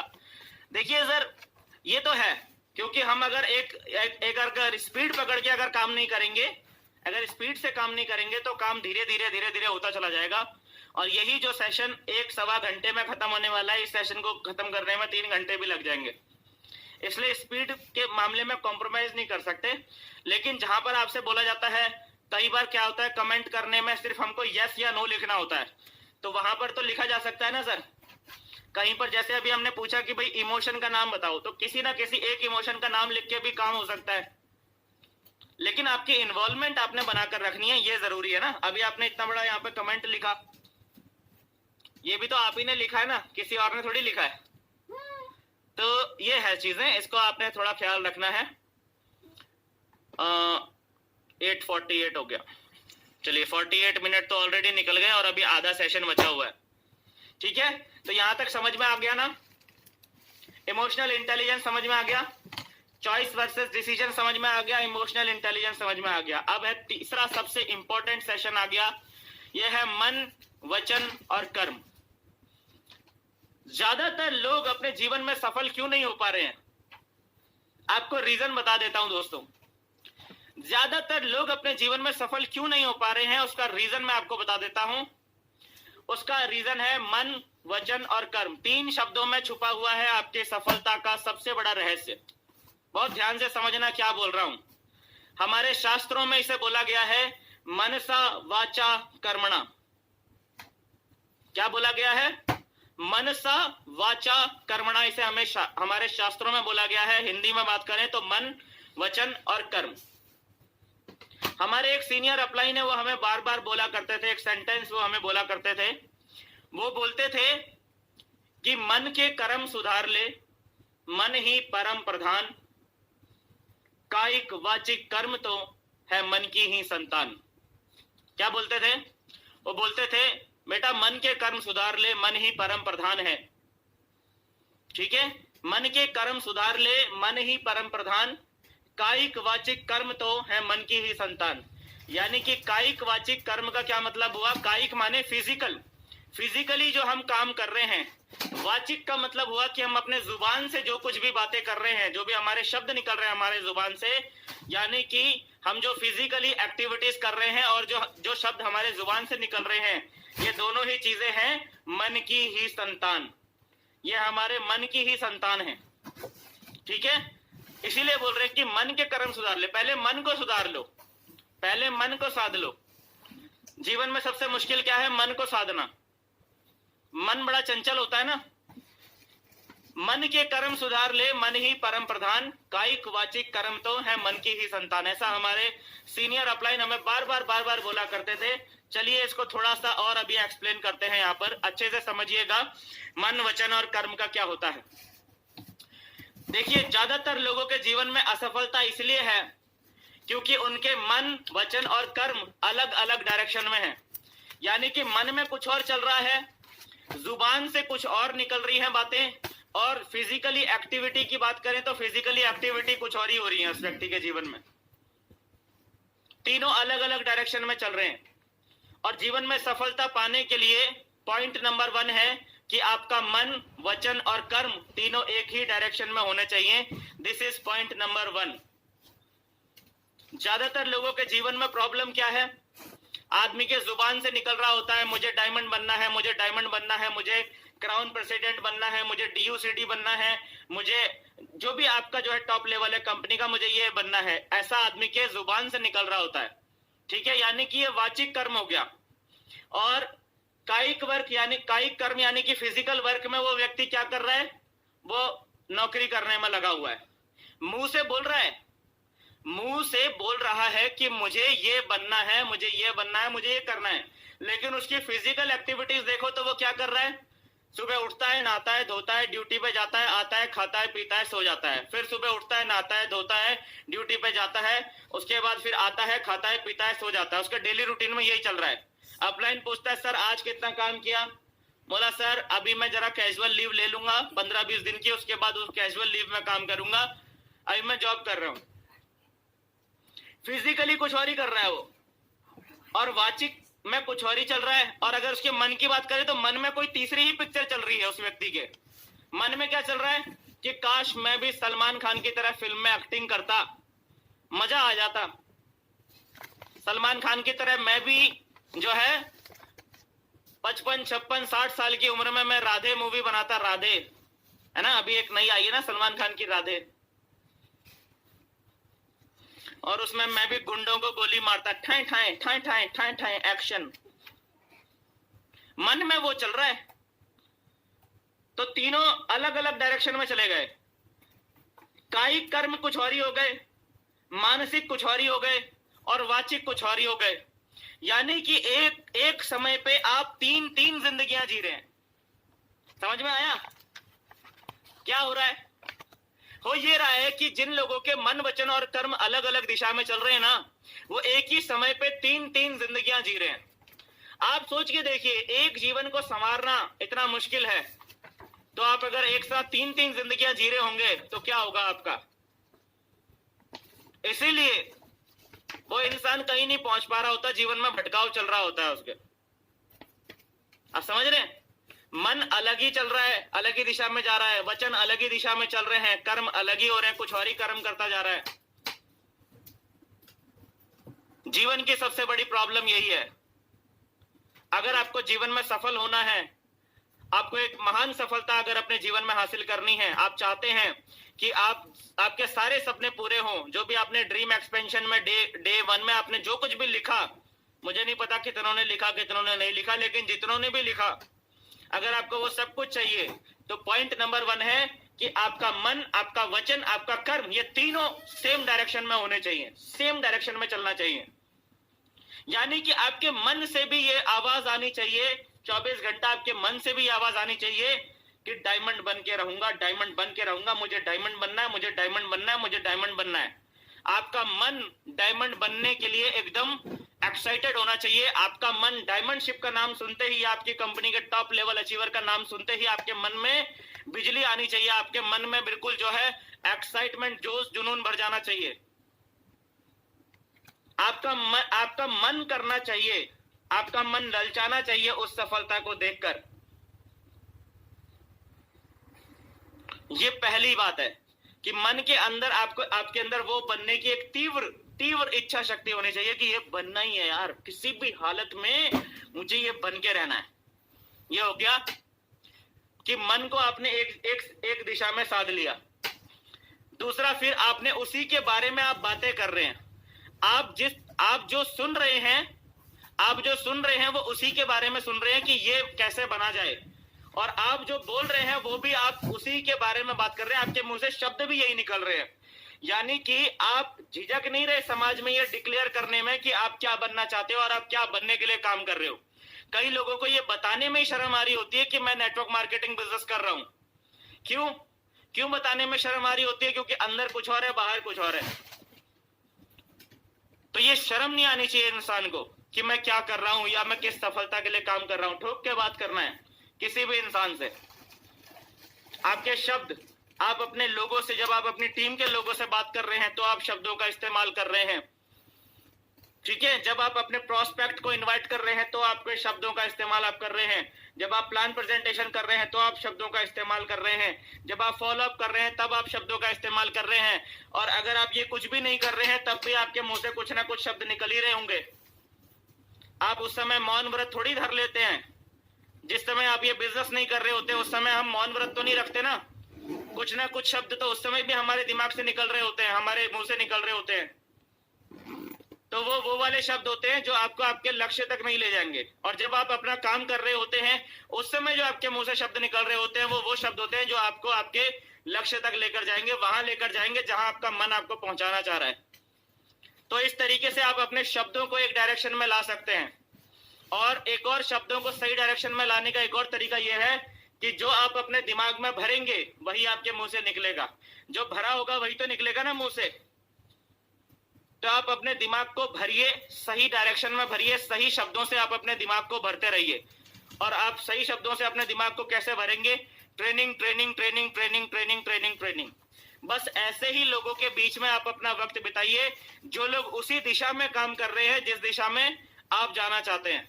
बस ऐसे ही लोगों के संगत में रहिए, ये चीज। और तीसरा, फिजिकल की बात करूं तो हो सकता है कि जॉब के साथ में फुल टाइम इस बिजनेस को करना हो सकता है काफी लोगों के लिए उतना संभव ना हो। तो अगर आप दिन भर भी नहीं कर पा रहे हैं तो फिजिकली आप 2 घंटा 3 घंटा तो एक्टिव हो सकते हैं ना डेली। फिजिकली 2 घंटा 3 घंटा भी अगर आप एक्टिव होते हैं इस बिजनेस के अंदर में तो भी आपकी वो फिजिकल एक्टिविटीज आपको आपकी दिशा में ले जाएंगी। तो मन, वचन और कर्म तीनों को एक डायरेक्शन में करना जरूरी है अगर आपको इस बिजनेस के अंदर में सक्सेस होना है। तो समझ में आ रहा है? इसके बाद आपके मन, वचन और कर्म एक दिशा में होने के साथ साथ में प्रोग्रेसिव भी होने चाहिए, ठीक है। आपके मन, वचन और कर्म एक ही दिशा में जा रहे हैं और वो दिशा आपको जीवन में पहले से बेहतर बनाने की दिशा होनी चाहिए, ठीक है। अब मैं आपको यहाँ पर एक एग्जाम्पल देता हूँ, 2 मजदूरों का एग्जाम्पल। पिछले बार जब ये सेशन हुआ था मन, वचन, कर्म तब भी दिया था और आज फिर से आपको बताता हूँ। मन, वचन, कर्म को एक दिशा में लाने के लिए 2 मजदूरों का एग्जाम्पल देता हूँ। 2 मजदूर होते हैं, 2 में से एक मजदूर जो है उसका मन, वचन और कर्म एक ही डायरेक्शन में है और दूसरा जो मजदूर है उसका मन, वचन और कर्म एक डायरेक्शन में नहीं है। अब उनकी जिंदगी कैसे बदलती है मैं आपको बताता हूँ, ठीक है। दोनों मजदूर है और दोनों को सेम दिहाड़ी मिल रही है, 300 रुपए पर डे उनको जो है मजदूरी मिलती है, ठीक है। अब क्या हुआ, अब उनको एक मकान में काम करने का उनको जो है बुलाया गया कि भाई ये मकान बन रहा है, इस मकान में आपने जो है लगना है। ये मिस्त्री है, इस मिस्त्री के अंडर में आपने काम करना है। अब एक मिस्त्री भी वहां पर आ गया। वो मिस्त्री जो है वो दिन का 1000 रुपए कमा रहा है और ये जो मजदूर हैं ये दिन का 300 रुपए इनको मिलता है, ठीक है। समझ में आ गई सिचुएशन? 3 कैरेक्टर आ गए कहानी में, एक है मिस्त्री और 2 है मजदूर, ठीक है। अब उनमें से एक मजदूर के दिमाग में सिर्फ ये चलता है कि दिन भर मुझे काम करना है, शाम को 300 रुपए मिलेगा, खाऊंगा पीऊंगा, ऐश करूंगा, आराम से मस्त हो जाऊंगा, अगले दिन फिर काम करूंगा, फिर मुझे दिन भर काम करने के बाद फिर 300 रुपए मिलेगा, फिर मैं खाऊंगा पीऊंगा, थोड़ा बहुत बचा लूंगा 5, 7, 8, 10 रुपया जो कि मैं महीने में एक बार अपने घर में भेज दूंगा, बाकी पैसे से मस्त एंजॉय करूंगा। ये उसके दिमाग में चल रहा है। और दूसरे व्यक्ति के दिमाग, दूसरे मजदूर के दिमाग में क्या चल रहा है दूसरे मजदूर का दिमाग में चल रहा है कि मुझे यार जिंदगी भर ये मजदूरी नहीं करते रहना है, मुझे आगे बढ़ना है। क्या क्या चल रहा है दिमाग में कि यार मुझे जिंदगी भर ये मजदूरी नहीं करते रहना है। मैं अगर मैं आज कुछ नया सीखूंगा नहीं तो मैं अपने आप को बढ़ा नहीं पाऊंगा। ये उसके दिमाग में चल रहा है कि मुझे कुछ नया सीखना पड़ेगा, कुछ नया करना पड़ेगा मुझे, जिससे कि मैं अपने जीवन में और ऊपर उठ सकूं। अब ऐसा उसके मन में चल रहा है, सारी चीजें चल रही हैं। अब होता क्या है, ज्यादातर लोगों के साथ क्या होता है कि जिस प्रोफेशन में वो होते हैं ना, वो उसी प्रोफेशन में आगे बढ़ने के बारे में सोच रहे होते हैं। मन वचन कर्म जब एक डायरेक्शन में आता है तो बहुत सारे लोगों के साथ में ऐसा होता है कि उनके दिमाग में क्या चलता है कि यार मैं आज जिस काम को कर रहा हूं ना, इसी धंधे में मैं और ऊपर कैसे जाऊं, ये उनके दिमाग में चल रहा होता है। तो उस मजदूर के साथ भी यही होता है कि मैं इस धंधे में और ऊपर कैसे जाऊं। तो उसको सामने दिखाई देता है एक मिस्त्री, वो जो मिस्त्री, जिस मिस्त्री के साथ में वो काम कर रहे हैं, वो मिस्त्री उसको दिखाई देता है और उसके दिमाग में आता है कि अगर मैं ये मिस्त्री जो काम कर रहा है, अगर मैं वो काम सीख जाऊं तो मेरी भी इनकम 1000 रुपए पर डे हो सकती है। अब ये उसके दिमाग में आ गया और उसने मन ही मन में सोच लिया कि मुझे मजदूर नहीं बने रहना है, मुझे मिस्त्री बनना है, क्योंकि मजदूर की दिन भर की इनकम 300 रुपया और मिस्त्री की दिन भर की इनकम 1000 रुपया, तो मुझे मिस्त्री बनना है, ऐसा उसने सोच लिया। ठीक है, अब जिंदगी कैसे ट्रांसफॉर्म होनी शुरू होती है मैं आपको समझाने की कोशिश करता हूँ। अब वो एक बार उसने डिसाइड कर लिया कि मुझे मिस्त्री बनना है, तो अब वो क्या कर रहा है, अब वो मिस्त्री के वर्किंग पैटर्न को कॉपी करने की कोशिश करता है। उसको देखता है मिस्त्री को कि ये काम कैसे कर रहा है, ये कैसे रद्दा लगा रहा है, ये कैसे जो है दीवार सेट कर रहा है, किस तरीके से चिनाई कर रहा है, वो सारी चीजें सीख रहा है। लेवलिंग किस तरीके से कर रहा है, बराबर किस तरीके से कर रहा है, दीवार सीधी रहे, दीवार टेढ़ी ना हो, उसके लिए वो क्या इंतजाम कर रहा है। ठीक है, वो सारी चीजें, सरिया कैसे बांध रहा है, सीमेंट कैसे मिक्स करना है, कितनी मात्रा में मिक्स करना है, एक एक चीज को गौर कर रहा है वो। एक मजदूर तो ऐसा कर रहा है और दूसरा मजदूर सिर्फ क्या कर रहा है, वो सिर्फ उतना ही करता है जितना उसको करने के लिए बोला जा रहा है। उससे बोला जाता है ईंटें उठाकर लेकर आनी है, तो वो एक साथ बहुत सारी ईंटें उठाकर ले आता है और वहां पे रख देता है। ऐसा नहीं है कि दूसरा मजदूर मेहनत नहीं कर रहा है, वो भी मेहनत कर रहा है, लेकिन वो सिर्फ 300 रुपए के लिए मेहनत कर रहा है। और एक मजदूर जो है वो मेहनत किस लिए कर रहा है कि मैं आज तो 300 रुपए कमा रहा हूं, लेकिन मुझे जल्दी से जल्दी मिस्त्री बनना है ताकि मेरी भी दिन की इनकम 1000 रुपए हो जाए, वो उसके लिए मेहनत कर रहा है। अब धीरे धीरे क्या होता है, एक दिन बीत जाता है, 2 दिन बीत जाता है। ठीक है, एक आदमी क्या करता है, वो ईंटें उठाकर लाता है और ईंटें उठा के लाने के बाद में थोड़ी देर के लिए जब उसको फ्री टाइम मिलता है, बीच में फ्री टाइम मिलता है, तो वो उस फ्री टाइम में क्या करता है, बीड़ी पीने लग जाता है। देखा होगा आपने बहुत सारे मजदूरों को, वो बीड़ी पीने लग जाता है। और दूसरा मजदूर क्या कर रहा है, जब वो ईंटें उठाकर ला रहा है, बीच में अगर उसको 5-7 मिनट फ्री टाइम मिलता है तो वो मजदूर के साथ में वो जो है मिस्त्री के साथ में लग जाता है, मिस्त्री को देखने लग जाता है कि मिस्त्री क्या काम कर रहा है। वो मिस्त्री की हर एक एक्टिविटी के ऊपर नजर रख रहा है। अब वो क्या होता है, अब 1-2 दिन के बाद जो है वो मिस्त्री को सलाम भी ठोकना शुरू कर देता है। क्यों? क्योंकि मिस्त्री को उसने अपना गुरु बना लिया। वो उस मिस्त्री को अपना गुरु मान लेता है मन ही मन में, और वो उस मिस्त्री को सलाम ठोकना भी शुरू कर देता है, राम राम राम राम करना शुरू कर देता है। और दूसरा वाला मजदूर जो है उसको सिर्फ अपने काम से मतलब है। बोला मिस्त्री मिस्त्री तो आते जाते रहते हैं, कोई भी मिस्त्री हम मजदूरों के बिना काम थोड़ी कर सकता है, ऐसा चल रहा है उसके दिमाग में। बोला कोई भी मिस्त्री हम मजदूरों के बिना काम थोड़ी कर सकता है, मिस्त्री मिस्त्री का काम कर रहे हैं, हम मजदूर हैं मजदूर का काम कर रहे हैं, तो उससे कोई मतलब नहीं है मिस्त्री से। समझ में आ रहा है ना? ये फर्क आता है मेंटलिटी के बीच में, ये फर्क आता है सोच के बीच में। अब वो दूसरे मजदूर को क्या बोल रहा है, दूसरे मजदूर को वो क्या बोलता है कि यार तू ये मिस्त्री को डेली राम राम श्याम श्याम क्यों करता रहता है, ऐसे मिस्त्री को ज्यादा अगर तुम मक्खन लगाओगे तो वो मिस्त्री तुमसे डबल काम करवाएगा, ट्रिपल काम करवाएगा। बोला मिस्त्रियों को ज्यादा मुंह नहीं लगाना चाहिए, वरना मिस्त्री क्या होते हैं अपना काम तुम्हारे सर के ऊपर लाद देंगे, वो खुद तो बैठा रहेगा लेकिन तुमसे काम करवाएगा, ऐसा बोल रहे होते हैं। आप समझ रहे हैं? वो बोलता है उसको कि ज्यादा ये इनको राम राम राम राम करने से तेरे को 300 की जगह 400 रुपए मजदूरी थोड़ी मिल जाएगी, काय को लगा पड़ा है। बोला उसको काम करने दे, अगर मिस्त्री ज्यादा ड्रामे करेगा तो हम दूसरे मिस्त्री के साथ में काम कर लेंगे, उसके दिमाग में ये चल रहा है। और वो जो मजदूर जिसके मनसा वाचा कर्मणा एक ही डायरेक्शन में है, वो जो है उस मिस्त्री के को रेस्पेक्ट कर रहा है, वो उसको गुरु मान लिया है और वो उससे सारा काम सीखने का मन बना लिया है कि मैंने इससे सीखना है, और उसने मन ही मन में अंदर ही अंदर उसने सीखना शुरू भी कर दिया है।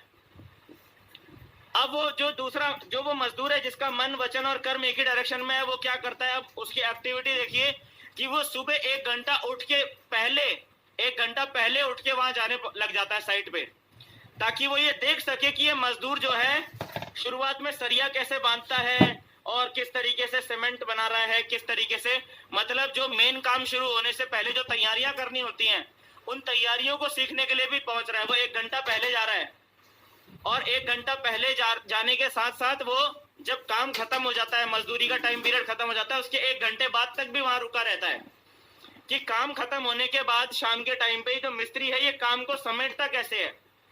तो वो क्या देखता है कि मिस्त्री क्या करता है, जो फंटियां होती है ना, फंटियां, वो फंटियों में जो सीमेंट लग गया होता है दिन भर में, वो मिस्त्री जो है काम को समेटते वक्त वो सारी फंटियों को शाम के टाइम पर धो के साफ करता है। तो वो मजदूर जो है पूछ लेता है उस मिस्त्री से कि आप इसको धो के साफ क्यों कर रहे हैं। तो वो मिस्त्री बताता है कि अगर मैं इसको अभी धो के साफ नहीं करूंगा ना तो सुबह तक इस पे जो सीमेंट लगा हुआ है वो सूख जाएगा और फिर वो सीमेंट छूटे नहीं छूटेगा और फिर ये फंटी बेकार हो जाएगी, किसी काम की नहीं रहेगी। अगर इस पे सीमेंट अगर चिपक गया तो मिल गई ना काम की बात। इस तरीके से एक एक दो दिन करके कुछ ना कुछ चीजें सीखते 6 महीने तक ये प्रक्रिया चलती रहती है। अब जीवन में परिवर्तन कैसे आता है मैं बताता हूं आपको। जीवन में परिवर्तन कैसे आता है मैं बताता हूं आपको। 6 महीना बीत गया ऐसा करते करते। अब ये जो मजदूर है ये एक दिन जाता है मिस्त्री के पास में, ये देखता है कि मिस्त्री थोड़ा सा थका हुआ है। ये क्या देखता है कि यार मिस्त्री जो है वो थोड़ा सा थका हुआ है, देखता है ये। और उसके बाद ये जो मजदूर है ये इस मिस्त्री से बोलता है कि मिस्त्री जी ये जो एक रद्दा है ना, ये जो मिस्त्री जी ये जो एक रद्दा है, ये एक रद्दा मैं लगा दूं क्या? ऐसा पूछता है ये मजदूर उस मिस्त्री से कि एक रद्दा मैं लगा दूं क्या? आप तब तक थोड़ी देर 5 मिनट 10 मिनट आराम कर लीजिए, ये एक रद्दा मैं लगा देता हूं। यहां से जिंदगी बदलनी शुरू हो गई। ये अपने जीवन का ये पहला रद्दा लगाने के लिए इस मजदूर ने कितना वेट किया? 6 महीना। 6 महीना इस मजदूर ने वेट किया अपना पहला रद्दा लगाने के लिए। ऐसे बदलती है दोस्तों जिंदगी। 6 महीना वेट कर लिया और 6 महीने के बाद में ये जो पहला रद्दा लगाया, ये पहला रद्दा सही थोड़ी लगा होगा, टेढ़ा लग गया। तो वो जो मिस्त्री है वो इसको बोलता है यार तूने तो ये टेढ़ा लगा दिया। अब मिस्त्री भी इसको सिखाने लग जाता है। मिस्त्री भी अब इसको सिखाने लग जाता है कि यार ये अगर करना ही चाहता है तो इसको सिखाने में क्या दिक्कत है। और करते करते एक बार 2 बार गलत होता है, तीसरी बार में ये जो मजदूर है ये भी सही से रद्दा लगाना सीख जाता है, लेवलिंग करना सीख जाता है, दीवार को सीधी चिनाई करना, प्लास्टर करना, सारी चीजें सब सीख जाता है तरीके से। समझ में आ रहा है ना? अब दोनों का काम हो गया। मजदूर जो है उसको काम करने मिल गया। मजदूर इसलिए खुश है क्योंकि उसको काम करने मिल गया, उसको मिस्त्री का काम करने का मौका मिल गया। और मिस्त्री इसलिए खुश है क्योंकि उसको आराम करने मिल गया, उसको एक साथ में एक अच्छा असिस्टेंट मिल गया कि भाई चलो ठीक है, बीच में थोड़ा थोड़ा हम भी रेस्ट कर लेंगे। अब दोनों खुश हो गए। अब कहानी धीरे धीरे कैसे बदलती है अब समझना। अब एक जो मिस्त्री होता है ना, मिस्त्री के जीवन में क्या होता है कि वो एक साथ कई मकानों में काम कर रहा होता है। उसके पास एक बार में एक ही मकान थोड़ी होता है। एक मिस्त्री एक साथ कई मकानों में काम कर रहा होता है ना? तो इसी तरीके से एक नया मकान जब उस मिस्त्री के पास में आता है तो ये उस मजदूर से बोलता है कि भाई एक मकान मिला है, मेरे पास तो अभी टाइम नहीं है, तू जाएगा क्या उस मकान पे? मेरी जगह तू चले जा मिस्त्री बन के उस मकान पे। लेकिन 1000 नहीं मिलेंगे, 500 मिलेंगे। 500 तेरे, 500 मेरे, 1000 नहीं मिलेंगे, 500 मिलेंगे। बोल जाएगा मिस्त्री बन के? तो मजदूर क्या मना करेगा? ना, मना थोड़ी करेगा। वो बोलेगा हाँ मैं जाऊंगा, बिल्कुल जाऊंगा, क्योंकि अभी शुरुआत में उसको पैसे से मतलब नहीं है, उसको मिस्त्री के रूप में अपनी पहचान बनानी है। और फिर वो 500 रुपए में जाता है उस मकान में, पहली बार वो मिस्त्री के तौर पे काम में लगता है। अब वो मजदूर बन के नहीं गया वहां, वो मिस्त्री बन के गया वहां पर। एक मकान बनता है, फिर दूसरा मकान बनता है, फिर तीसरा मकान बनता है। इस तरीके से वो जो मजदूर है वो मिस्त्री के रूप में धीरे धीरे अपनी पहचान बना लेता है कि यार ये भी मिस्त्री है करके। समझ में आ गया? इस तरीके से जीवन बदलता है। कब बदला ये जीवन? ये जीवन तब बदला जब मन, वचन और कर्म एक ही डायरेक्शन में आए। इस कहानी से आप भी क्या मैसेज लिया? आपने क्या मैसेज लिया? मैसेज ये है कि अगर आपको जीवन में आगे बढ़ना है और जिस फील्ड में आप अभी हो, इस फील्ड में अगर आपको आगे बढ़ना है तो आपका मन, आपका वचन और आपका कर्म, ये तीनों चीजें इस फील्ड में आपको टॉप लेवल पे पहुंचाने की डायरेक्शन में होने चाहिए। ऐसा नहीं होना चाहिए कि आपके मन में कुछ और चल रहा है, आपके मुंह से कुछ और निकल रहा है और आपके कर्म कुछ और ही हैं। तो इन चीजों को ध्यान से अपने में एनालाइज कीजिए और इन तीनों चीजों को एक डायरेक्शन में लेकर आइए और प्रोग्रेसिव होना चाहिए। ठीक है? इसके बाद रेस्पेक्ट फॉर अदर्स। जिन लोगों के मन, वचन और कर्म एक ही डायरेक्शन में होते हैं वो दूसरों की रेस्पेक्ट करते हैं। खास करके उन लोगों की रेस्पेक्ट करते हैं जो उसी फील्ड में टॉप लेवल पर हैं। जैसे वो मजदूर उस मिस्त्री की रेस्पेक्ट कर रहा था ना, वैसे ही रेस्पेक्ट दिल से निकलनी चाहिए। खाली हवा हवाई या दिखावे की रेस्पेक्ट नहीं होनी चाहिए। जिन लोगों का मन, वचन और कर्म एक डायरेक्शन में नहीं होता है ना, वो दिखावे की रेस्पेक्ट कर रहे होते हैं। वो मुंह के सामने बोल रहे होते हैं वाह सर आपसे बढ़िया कोई भी नहीं है, और पीठ पीछे बोल रहे होते हैं कि यार इससे घटिया कोई नहीं है। ऐसे होते हैं ना बहुत सारे लोग, मुंह के सामने कुछ और होते हैं, पीठ के पीछे कुछ और होते हैं। तो वो वही लोग हैं जिनका मन, वचन और कर्म एक ही डायरेक्शन में नहीं है। और जिन लोगों का मन, वचन और कर्म एक ही डायरेक्शन में होता है वो हमेशा मुंह के सामने भी वही होते हैं जो वो पीठ पीछे होते हैं। ठीक है ना? और रेस्पेक्ट करते हैं वो उन लोगों की जिस डायरेक्शन में वो जाना चाहते हैं, उस डायरेक्शन में जो भी लोग सफल हैं उनकी वो रेस्पेक्ट करते हैं, इज्जत कर रहे होते हैं। ठीक है? चलिए, इसके बाद है जिन लोगों का मन, वचन और कर्म एक ही डायरेक्शन में होता है उनकी इन्वॉल्वमेंट, वो मानसिक रूप से इन्वॉल्व होते हैं, सिर्फ शारीरिक रूप से इन्वॉल्व नहीं होते हैं, वो मानसिक रूप से इन्वॉल्व होते हैं उस काम के अंदर में। जिन लोगों का मन, वचन और कर्म एक ही डायरेक्शन में होता है ना, जिन लोगों का मन, वचन और कर्म एक ही डायरेक्शन में होता है वो उस काम के अंदर में मानसिक रूप से इन्वॉल्व होते हैं, सिर्फ शारीरिक रूप से इन्वॉल्व नहीं होते। ठीक है? यानी कि अगर आपको अपनी कंपनी का क्राउन एम्बेसडर बनना है तो आप मानसिक रूप से क्राउन एम्बेसडर पहले बन जाते हैं, शारीरिक रूप से तो आप बाद में बनते हैं, लेकिन मानसिक रूप से आप क्राउन एम्बेसडर पहले ही बन जाते हैं। ठीक है? लेकिन अगर आप मानसिक रूप से, आपका मन कहीं और ही चल रहा है, तो आप मानसिक रूप से क्राउन एम्बेसडर कभी बन ही नहीं पाएंगे, क्योंकि आपका मन चाहता ही नहीं है क्राउन एम्बेसडर बने। आपका मन तो चाहता है कि सलमान खान बने। समझ रहे हैं ना? तो ये चीज है, आपको पहले मेंटली वहां पहुंचना होता है। आप पहले दिमाग रूप से, मानसिक रूप से पहले वहां पहुंचते हैं, शारीरिक रूप से बाद में पहुंचते हैं। ठीक है? Involvement must be mental and not just physical. ये सारी चीजें आ गई है मन, वचन, कर्म के अंदर में। सो अगर आपको जीवन में सक्सेस होना है दोस्तों, तो ये आपका मनसा, वाचा, कर्मणा तीनों एक ही डायरेक्शन में होना चाहिए। अगर आपको लीडर बनना है, आज के सेशन का टॉपिक है लीडरशिप बिल्डिंग, तो अगर आपको लीडर बनना है तो ये आपका मनसा, वाचा, कर्मणा सर एक ही दिशा में होना चाहिए, एक ही डायरेक्शन में होना जरूरी है। ठीक है? चलिए, इसके बाद एक महत्वपूर्ण सवाल आता है कि एक लीडर का सबसे जरूरी काम क्या है। एक लीडर का, एज अ लीडर जब आप काम कर रहे हैं तो आपका सबसे बेसिक नेचर ऑफ वर्क क्या है ये समझना जरूरी है। अपनी टीम के लोगों के प्लान करते रहना, क्या एज अ लीडर ये आपका काम है कि अपनी टीम के सारे लोगों के प्लान आप करते रहिए? ये काम है क्या एज अ लीडर? या कुछ लोग होते हैं वो अपनी टीम के सारे फॉलोअप खुद ही करते रहते हैं, फॉलोअप खुद ही कर रहे हैं। क्या अपनी टीम के लोगों के फॉलोअप करते रहना यही एक लीडर का काम होता है क्या? हाँ? क्या इससे जरूरी भी कुछ काम है क्या? मैं आपको बताता हूं दोस्तों, अपनी टीम के प्लान करते रहना या अपनी टीम के फॉलोअप करते रहना ये उतने जरूरी काम नहीं है जितना जरूरी काम अब मैं बताता हूं कि आपको क्या होता है एक लीडर का सबसे जरूरी काम। 3 काम है बेसिकली यहाँ पर, ये देखिएगा। एज अ लीडर आपका जो सबसे जरूरी काम है वो है बिल्डिंग संस्कार, फिर है बिल्डिंग विजन, फिर है बिल्डिंग स्ट्रॉन्ग बिलीफ। अगर आप लीडर हैं और आप समझते हैं कि मैं एक लीडर हूं, तो आपको ये 3 काम करना जरूरी है। अपनी टीम में आपको संस्कार भरना जरूरी है, अपनी टीम को अपने विजन देना जरूरी है, और अपनी टीम के अंदर में आपको स्ट्रॉन्ग बिलीफ पैदा करना जरूरी है सर। संस्कार से हम क्या समझते हैं? संस्कार क्या होते हैं?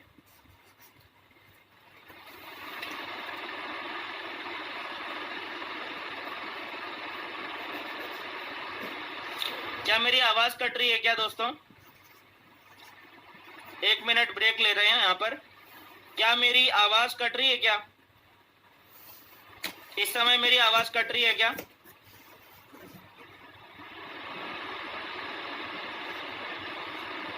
अभी मेरी आवाज नहीं कट रही है ना? चलिए ठीक है। तो यहाँ पर क्या है कि सबसे पहला जो है बिल्डिंग संस्कार। संस्कार की वजह, संस्कार क्या है? देखिए दोस्तों, संस्कार वो है जो बचपन से हम में भरा गया है। संस्कार वो है जो हम में बचपन से भरा गया है, हमारे माता पिता के द्वारा, हमारे टीचर्स के द्वारा, हमारे आसपास में जिस समाज में, जिस माहौल में हम रहते हैं, ये सारे समाज के द्वारा जो हम में बचपन से भरा गया है ना, वो है संस्कार। कुछ लोग ऐसे होते हैं जिनको हम बिजनेस के बारे में लगातार बता रहे होते हैं, लगातार बता रहे होते हैं, लगातार बता रहे होते हैं, लेकिन उनके पल्ले नहीं पड़ रही होती बात है। मिलते हैं ना कुछ लोग मिलते हैं जिनको हम कितना भी समझा लें, वो आदमी नौकरी बोलता है तो फिर नौकरी नौकरी नौकरी नौकरी, नौकरी से हटके उस व्यक्ति को कुछ दिखाई नहीं दे रहा होता है। तो क्या चीज है, किस वजह से उसको कुछ और नहीं दिखाई दे रहा? संस्कारों की वजह से। बचपन से उस व्यक्ति के अंदर में नौकरी के संस्कार भरे गए हैं। बचपन से उस व्यक्ति के अंदर में क्या भरा गया है? नौकरी के संस्कार भरे गए हैं।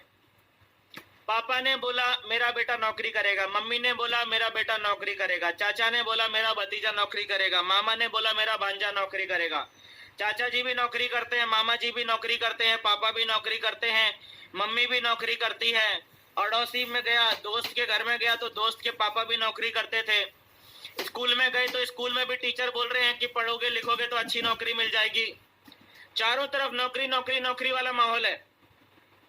तो जब एक इंसान को बचपन से नौकरी का माहौल चारों तरफ से मिला है, और अगर बड़े होके वो इंसान अगर बोलता है कि मुझे नौकरी करना है, तो इसमें कोई आश्चर्य की बात नहीं है। कोई आश्चर्य की बात नहीं है अगर सामने वाला आपसे कह रहा है कि मैं तो नौकरी करूंगा, कुछ भी समझा लो, मुझे कुछ भी समझा लो, मैं नौकरी करूंगा। इसमें मुझे कोई आश्चर्य नहीं होता सर। आश्चर्य की बात तब है जब किसी इंसान को नौकरी नौकरी नौकरी नौकरी नौकरी समझाया गया हो बचपन से, और अचानक एक दिन वो बोले कि नहीं मुझे नौकरी नहीं करनी, मुझे बिजनेस करना है। तब है आश्चर्य की बात। समझ में आ गया ना? आश्चर्य की बात तब नहीं है जब आपने 4 साल तक इंजीनियरिंग की पढ़ाई करी और 4 साल के बाद आपको इंजीनियरिंग की डिग्री मिल गई। इसमें आश्चर्य की क्या बात है? आश्चर्य तो तब है जब आदमी ने 4 साल तक इंजीनियरिंग की पढ़ाई करी और एक दिन अचानक से उठा और उसको बोल दिया गया कि भाई साहब आप आज के बाद आप एमबीबीएस डॉक्टर बन गए। ये है आश्चर्य की बात। ये पॉसिबल है क्या? ऐसा पॉसिबल तो नहीं है ना। As a networker, as a leader, आपका सबसे पहला काम ये है कि अब आपकी टीम में ना बहुत सारे लोगों के अंदर बहुत अलग अलग तरह के संस्कार भरे गए हैं। तो आपने वो जो बचपन से संस्कार भरे गए हैं ना आपके टीम मेंबर्स के अंदर में, उन संस्कारों को हटाकर यहां वाले संस्कार भरने हैं। समझ में आ रहा है? बाहरी दुनिया के दूसरी जो इस बिजनेस से बाहर के जो संस्कार हैं, वो संस्कार हटा के यहाँ के संस्कार अपनी टीम के लोगों में भरना, ये एज अ लीडर आपका सबसे मोस्ट इंपॉर्टेंट और सबसे पहला काम होना चाहिए, और होता भी है। जितने भी बड़े से बड़े सक्सेसफुल लीडर्स हैं वो यही काम करते हैं, वो संस्कार बदलने का काम कर रहे हैं। नेटवर्क मार्केटिंग की जब ट्रेनिंग हो रही है, नेटवर्क मार्केटिंग में जब भी कोई भी लीडर आ रहा है और आपकी ट्रेनिंग ले रहा है, तो उसके पीछे जो मेन जो एजेंडा है वो संस्कार बदलना ही है।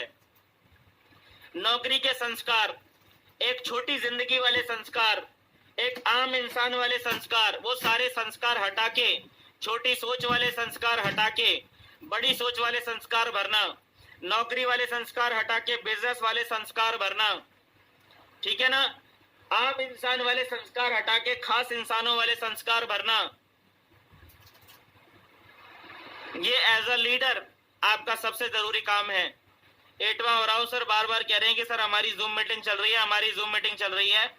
सर आप जा सकते हैं, कोई दिक्कत वाली बात नहीं है, ठीक है, आप जा सकते हैं, ठीक है सर। आप इसका बाद में आप रिकॉर्डिंग देख सकते हैं, रिकॉर्डिंग मिल जाएगा आपको, ठीक है। चलिए, ये पहला काम है, building vision. As a leader आपका दूसरा सबसे जरूरी काम क्या है? अपनी टीम को विजन देना, विजन, विजन देना, ये एज अ लीडर आपका दूसरा सबसे इंपॉर्टेंट काम है।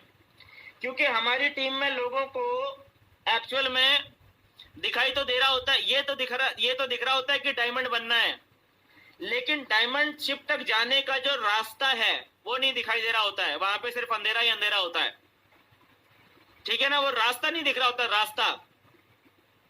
रास्ता इसलिए नहीं दिख रहा होता है क्योंकि विजन क्लियर नहीं होता है।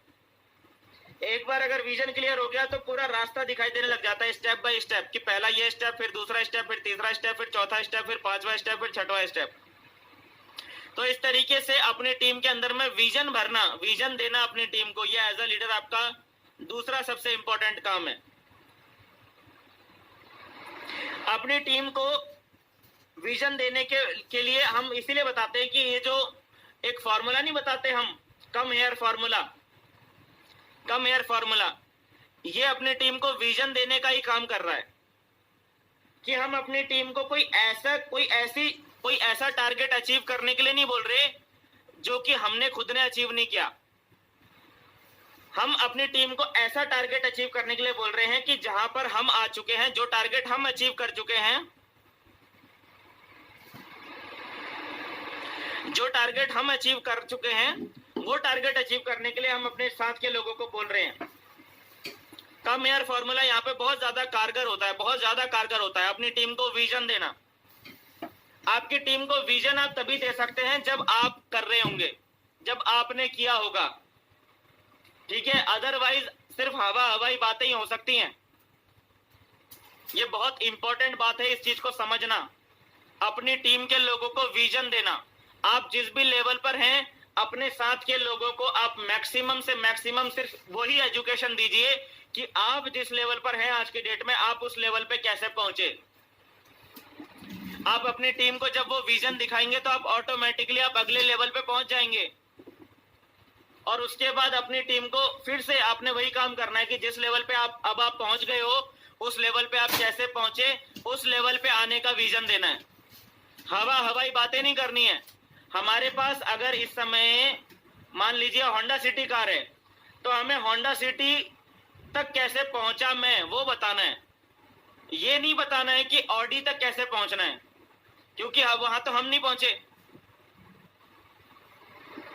तो जब आप अपनी टीम के अंदर, आपने होंडा सिटी ले रखी है, लगभग 16-17 लाख में आ जाती है, ठीक है, 16 लाख के आसपास आ जाती है होंडा सिटी, बढ़िया जो टॉप मॉडल उसका आता है 17 लाख, 17.5 लाख के आसपास पड़ जा रहा है आज की डेट में, ठीक है। तो मेरे कहने का मतलब यह है कि आपने अगर वो गाड़ी ले ली है तो आप अपनी टीम को यही चीजें बताइए कि ये गाड़ी तक मैं कैसे पहुंचा हूं, क्या क्या करा मैंने, कैसे कैसे मैं लोगों से मिला, क्या क्या मेरा एक्सपीरियंस रहा। कम हेयर फॉर्मूला अभी हमने कल परसों बात करा था ना, विजन, आपकी टीम को विजन देने के लिए come here formula is the best thing, ठीक है। उसके बाद है बिल्डिंग स्ट्रॉन्ग बिलीफ, अपनी टीम को एक स्ट्रॉन्ग बिलीफ लेवल बिल्ड करना।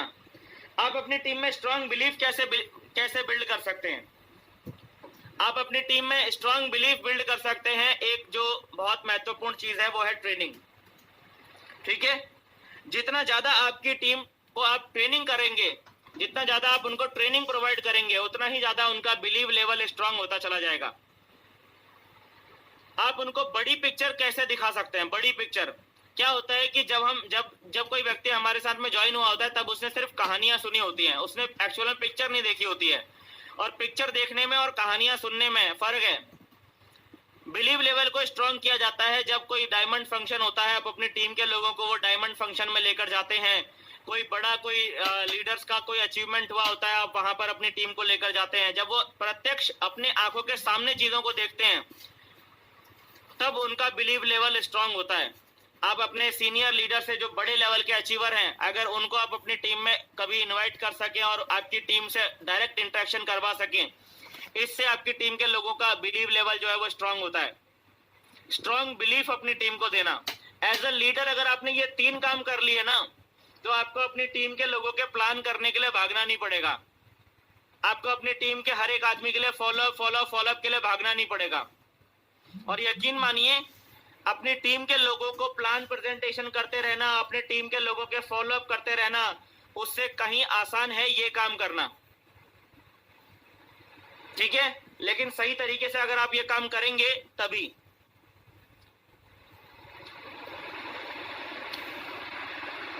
जरूरी नहीं है कि बचपन से सही संस्कार भरे गए हों। जरूरी नहीं है ना कि आज तक हमने जो सीखा, आज तक हमें बचपन से जो सिखाया गया वो सही ही हो, ऐसा जरूरी तो नहीं है। गलत भी हो सकता है ना। इसी वजह से यहां पर जो संस्कार दिए जा रहे हैं, भाई आज तक अगर जॉब वाले संस्कार मिले हैं तो आदमी जॉब ही करेगा, लेकिन ये जॉब तो नहीं है, ये तो बिजनेस है। तो ये जरूरी हो जाता है कि अगर जॉब वाले संस्कार आदमी के अंदर में भरे हुए हैं तो वहां से जॉब वाले संस्कारों को चेंज करके बिजनेस वाला सॉफ्टवेयर अंदर फिट किया जाए। जॉब वाला सॉफ्टवेयर हटा के बिजनेस वाला सॉफ्टवेयर फिट किया जाए। और ये सॉफ्टवेयर फिट करना, ये सबसे जरूरी काम है एक लीडर के लिए। ठीक है, अब इस सेशन के लास्ट जो टॉपिक्स हैं उनके ऊपर आ रहे हैं। बहुत महत्वपूर्ण सवाल है यहाँ पर कि आप आज जिस लेवल पे हैं उससे बड़े लेवल पर क्यों नहीं है। दोस्तों, एक बहुत महत्वपूर्ण सवाल है। मुझे नहीं लगता कि आज से पहले किसी ने आपसे ये सवाल पूछा होगा या इस बारे में चर्चा करी होगी, लेकिन एज अ इंजन बनो ट्रेनिंग के अंदर ये सवाल आपसे पूछना और इस बारे में चर्चा करना ये बहुत महत्वपूर्ण है, ताकि हम सही पिक्चर देख पाएं और सही तरीके से हम इस बिजनेस को समझ पाएं, आगे कर पाएं।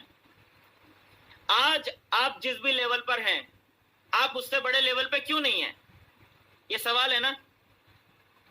क्यों नहीं है सर, बताइए, क्या समझ में आ रहा है क्यों नहीं है। हम आज जिस भी लेवल पर हैं उससे बड़े लेवल पर हम हो सकते थे, लेकिन नहीं है। आज अगर हमारी 1000 लोगों की टीम है तो हमारी टीम आज 1 लाख लोगों की भी हो सकती थी ना। क्यों नहीं है, फिर क्या कारण है। बड़ी सफलता हम लोग हासिल नहीं कर पा रहे हैं, छोटी सफलता पे अटके पड़े हैं, इसके पीछे क्या कारण है। बोला सही कंपनी उतना जरूरी नहीं है, सही मेंटर भी उतना इंपॉर्टेंस नहीं रखता है। मतलब इंपॉर्टेंस है, ये सारी चीजें जरूरी हैं, लेकिन इस क्वेश्चन का जवाब ये नहीं है।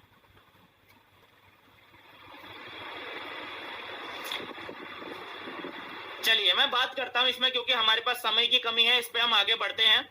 आप लोग अपने आंसर्स टाइप करते रहिए, अपनी इन्वॉल्वमेंट बना के रखिए, ठीक है। आपको पता है हम आज जिस लेवल पे हो सकते थे उससे बड़े लेवल पर इसलिए नहीं है, बिकॉज आप रीजन देखिए, because we are living in hallucination and unable to see the reality. हम आज जिस भी लेवल पर हैं उससे बड़े लेवल पर क्यों नहीं है, इसका सबसे बड़ा रीजन यह है क्योंकि हम सब लोग एक हेलुसिनेशन में जी रहे हैं और सच्चाई क्या है उसे देख नहीं पा रहे हैं। हेलुसिनेशन का मतलब यह होता है भ्रम। हेलुसिनेशन का मतलब होता है भ्रम। हम एक भ्रम वाली जिंदगी में जी रहे हैं। हम में से ज्यादातर लोग एक भ्रम वाली जिंदगी में जी रहे हैं। हम सभी लोग एक भ्रम वाली जिंदगी में जी रहे हैं और सच्चाई क्या है उसे हम देख नहीं पा रहे हैं। इस वजह से हम आज उस लेवल पर नहीं हैं जिस लेवल पर हमको होना चाहिए था। इस चीज को मैं एक्सप्लेन भी करूंगा, आपकी कितना समझ में आया कितना समझ में नहीं आया वो अभी इतना इंपॉर्टेंट नहीं है, अभी आपको समझ में आ जाएगा। मैं इसको एक्सप्लेन भी कर रहा हूं अच्छे से। अभी तक जो इस सेशन में आया है, अभी तक जो इस सेशन में समझाया गया वो तो समझ में आ गया ना। अभी तक इस सेशन में जो समझाया गया है अगर वो समझ में आ गया है आपको तो ये भी समझ में आ जाएगा। समझाने की कोशिश कर रहा हूं। देखिए, हम आज जिस लेवल पे हैं उससे बड़े लेवल पर इसलिए नहीं है क्योंकि हम लोग हेल्यूसिनेशन यानी कि एक भ्रम वाली जिंदगी में जी रहे हैं और वास्तविकता क्या है उसे हम देख नहीं पा रहे हैं। और आज मैं आपको भ्रम से बाहर निकाल दूंगा और वास्तविकता दिखा दूंगा। इस सेशन में आप भ्रम से बाहर आ जाएंगे और आपको वास्तविकता दिखने लगेगी। बहुत ध्यान से देखिएगा। कौन से भ्रम में जी रहे हैं हम कौन से भ्रम में जी रहे हैं? पॉइंट नंबर 2 देखिएगा। We are very much affected by marketing propagandas. हम किस भ्रम में जी रहे हैं मैं आपको बताऊं। जो मार्केटिंग प्रोपोगंडाज मार्केट में फैलाए गए हैं ना, जो बाजार में हमारे चारों तरफ मार्केटिंग प्रोपोगंडाज फैलाए गए हैं, उसकी वजह से मार्केट में एक भ्रम की स्थिति पैदा हो गई है। एक्सप्लेन कर रहा हूं मैं आपको कि इसका क्या मतलब है। मैं आपको एक्सप्लेन कर रहा हूं, लेकिन आप धीरे धीरे समझ जाएंगे अभी मैं क्या समझाना चाह रहा हूं। मार्केट में ना बहुत सारे मार्केटिंग प्रोपोगंडाज फैला दिए गए। हमारे चारों तरफ में इतना ज्यादा प्रचारित कर दिया गया है, गलत चीजों को इतना ज्यादा प्रचारित कर दिया गया है कि सही चीज क्या है वो हमको दिख नहीं रही है। गलत चीजों को इतना ज्यादा प्रचारित कर दिया गया है कि सही क्या है वो हमको दिख ही नहीं रहा है। अपने फायदे के लिए, अपने पर्सनल फायदे के लिए गलत चीजों को इतना प्रमोट कर दिया गया है कि सच्चाई क्या है वो हम देख ही नहीं पा रहे हैं। और मैं अभी आपको बताऊंगा कि क्या कौन सा भ्रम है जिसमें हम जी रहे हैं और सच्चाई क्या है वो भी मैं आपको बता रहा हूं। थोड़ा सा पेशेंस रखिएगा, अच्छे से समझने की कोशिश कीजिएगा। ये सेशन जो अब बताने वाला हूं ये आज तक से सबसे हटके है। आज तक का सबसे हटके बात बताने वाला हूं। कैसे मार्केटिंग प्रोपोगंडाज है जो कि जिनसे कि हम आज की डेट में अफेक्टेड हो रहे हैं। मार्केट में एक जो है क्रीम आती है, क्रीम, बहुत ध्यान से समझना। एक क्रीम आती है मार्केट में और वो क्रीम का जब प्रचार होता है तो बोला जाता है कि इस क्रीम को लगाने से आपकी स्किन बदल जाएगी और आप पहले से बहुत ज्यादा गोरे हो जाएंगे इस क्रीम को लगाने से। ये मार्केटिंग प्रोपोगंडा ही तो है। ऋतिक रोशन को एक क्रीम अपने चेहरे पर लगाते हुए दिखाया जाता है और बोला जाता है कि अगर आप क्रीम लगा लेंगे तो आप भी ऋतिक रोशन के जैसा बन जाएंगे। तो अगर ये बात क्या है, ये मार्केटिंग प्रोपोगंडा है। क्रीम का एग्जांपल ले रहा हूं। क्रीम के एग्जांपल से मैं आपको जिस पॉइंट पे पहुंचाना चाह रहा हूं उस पॉइंट पे पहुंचना। क्रीम का सिर्फ मैं एग्जांपल दे रहा हूं, ठीक है। इसी तरीके से मार्केट में एक और एडवर्टाइजमेंट आता है कि ये वाली गोली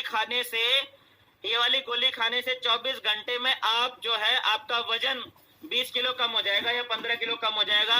इस तरीके से मार्केटिंग प्रोपोगंडा हो रहा है। इसका भी मैं सिर्फ एक एग्जांपल दे रहा हूं। ये सब क्या है?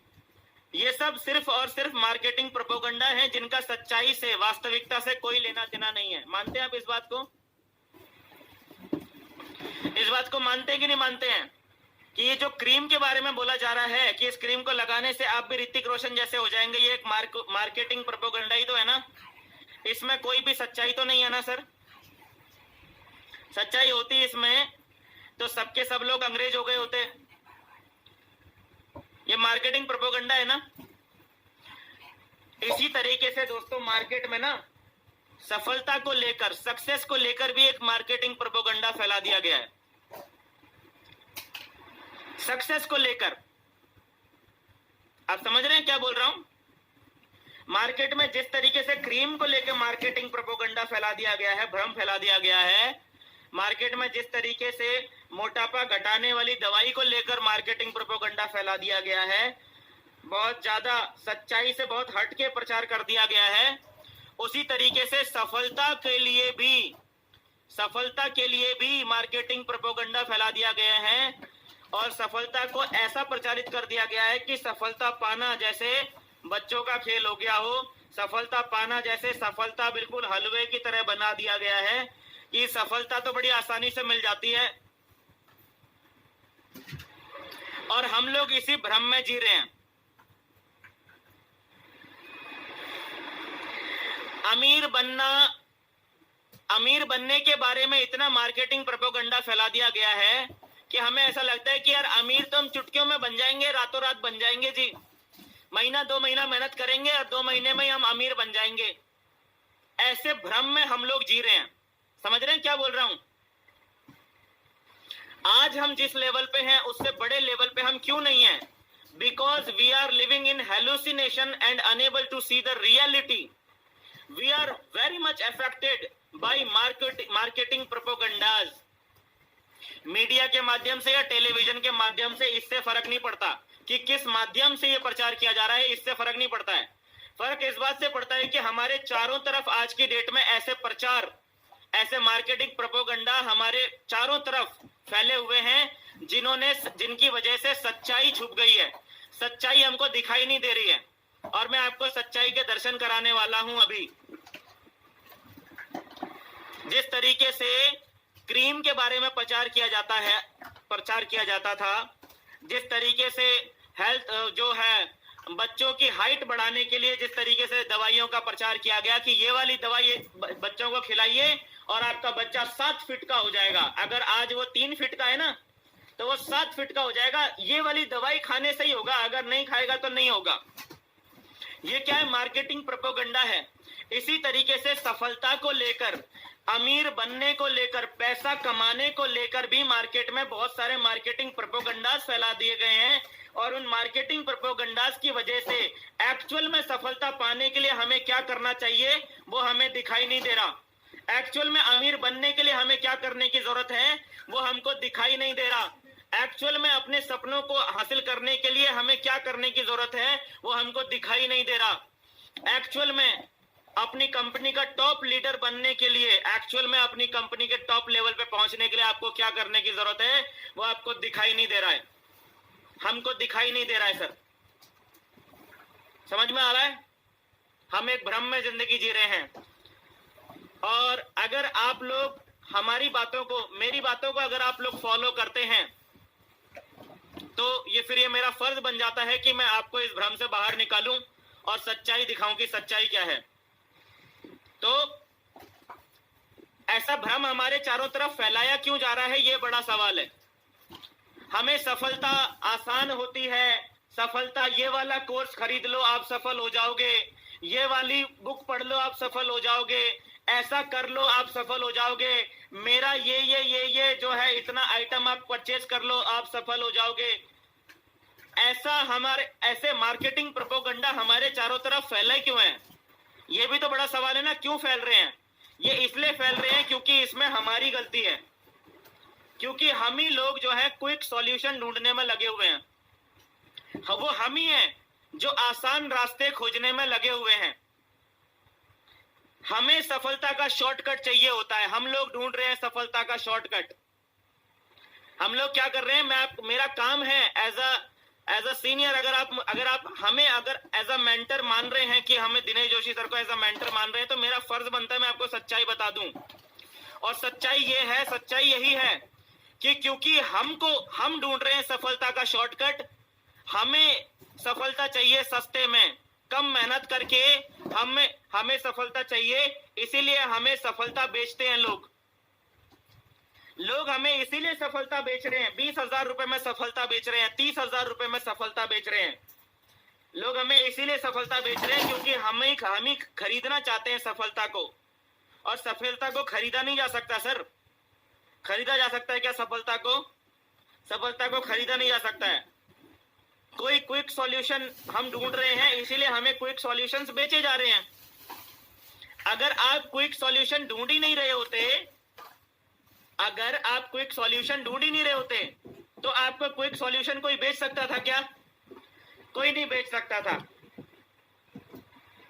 लेकिन क्योंकि हम लोग ढूंढ रहे होते हैं quick solutions, we all want quick solutions, इसीलिए हमें मार्केट में चारों तरफ क्विक सॉल्यूशन, रातों रात वाले समाधान हमको इसीलिए बेचे जा रहे हैं क्योंकि हम ढूंढ रहे हैं, इसीलिए तो बेचे जा रहे हैं। अगर हम ढूंढ ही नहीं रहे होते तो कोई हमें बेच सकता था क्या? नहीं बेच सकता था। हम आज जिस लेवल पर है ना, उससे बहुत बड़े लेवल पर हो सकते थे। और नहीं है। इसलिए नहीं है क्योंकि हम सच्चाई नहीं देख पा रहे हैं, हम लोग एक भ्रम में जिंदगी जी रहे हैं, हम लोग मार्केटिंग प्रोपेगेंडा से इतने ज्यादा इफेक्टेड हो चुके हैं कि हमको वास्तविकता दिखाई नहीं दे रही है। और मार्केटिंग प्रोपेगेंडा से हम इसलिए इफेक्टेड हो चुके हैं क्योंकि हम लोग खुद ही ढूंढने में लगे हुए हैं क्विक सॉल्यूशंस। हम खुद ही ढूंढ रहे हैं, और क्योंकि हम ढूंढ रहे हैं इसलिए सामने वाला बेच रहा है। सामने वाले को भी पता है कि अगर मैं आज एक किताब लिख दूं, 20, 25, 30, 50 पन्नों की एक किताब लिख दूं अगर मैं, और उस किताब का टाइटल लिख दूं कि रातों रात करोड़पति बनने का नंबर 1 फॉर्मूला, किताब के टाइटल पेज के ऊपर बड़ा बड़ा लिख दूं रातों रात करोड़पति बनने का नंबर 1 फॉर्मूला, तो भले ही उस किताब के अंदर में मैंने गोबर भर रखा हो, लेकिन फिर भी उस किताब को लोग मेरे मनमाने दामों पर खरीदेंगे। पता है, बेचने वाले को पता है कि आप लोग ढूंढ रहे हैं, इसीलिए वो बेच रहे हैं। We all want quick solutions। अब मैं आपको सच्चाई दिखाने वाला हूं, सच्चाई को देखना सर, सच्चाई देखना, और अगर कड़वी लगेगी तो भी पचा लेना, क्योंकि आज का जो सेशन है वो कड़वी डोज वाला सेशन है, कड़वी डोज वाला सेशन है, पचा लेना सर। यहां पर एक और लाइन लिखी हुई है, we all are looking shortcuts of success. हम सबके सब लोग सक्सेस के शॉर्टकट ढूंढने में लगे हुए हैं, और क्योंकि हम लोग ढूंढने में लगे हुए हैं इसलिए हमें सक्सेस के शॉर्टकट बेचे जा रहे हैं। हम लोग क्योंकि ढूंढने में लगे हुए हैं इसीलिए हमें सक्सेस के शॉर्टकट्स बेचे जा रहे हैं। हम लोग सफलता के लिए मेहनत नहीं करना चाहते, हम लोग सफलता की कीमत नहीं चुकाना चाहते, इसलिए हम सफलता की शॉर्टकट की कीमत चुकाते हैं, और सफलता का कोई शॉर्टकट होता ही नहीं है। सफलता की कीमत चुकाने के लिए जब हम तैयार नहीं होते हैं तब हम सफलता की शॉर्टकट की कीमत चुकाते हैं, और सफलता की शॉर्टकट तो कुछ होता ही नहीं है। इसीलिए हम लोग भ्रम में भटकते रहते हैं, भटकते रहते हैं, भटकते रहते हैं, भटकते रहते हैं, और अपना बहुत सारा कीमती समय हम बर्बाद कर रहे होते हैं। मैं आपको बताऊं, 99.9% लोग अपने पोटेंशियल का सिर्फ 1% इस्तेमाल कर रहे हैं। अपने पोटेंशियल का 99% लोग इस्तेमाल ही नहीं कर रहे होते। इस सेशन के अंदर अभी जितने भी लोग हैं ना सर, इस सेशन के अंदर में अभी जितने भी लोग हैं, हम सारे लोग भी अपने पोटेंशियल का सिर्फ 1% ही इस्तेमाल कर रहे हैं। जो हमारा असली वास्तविक पोटेंशियल है ना, उसका सिर्फ हम एक ही % इस्तेमाल कर रहे हैं सर।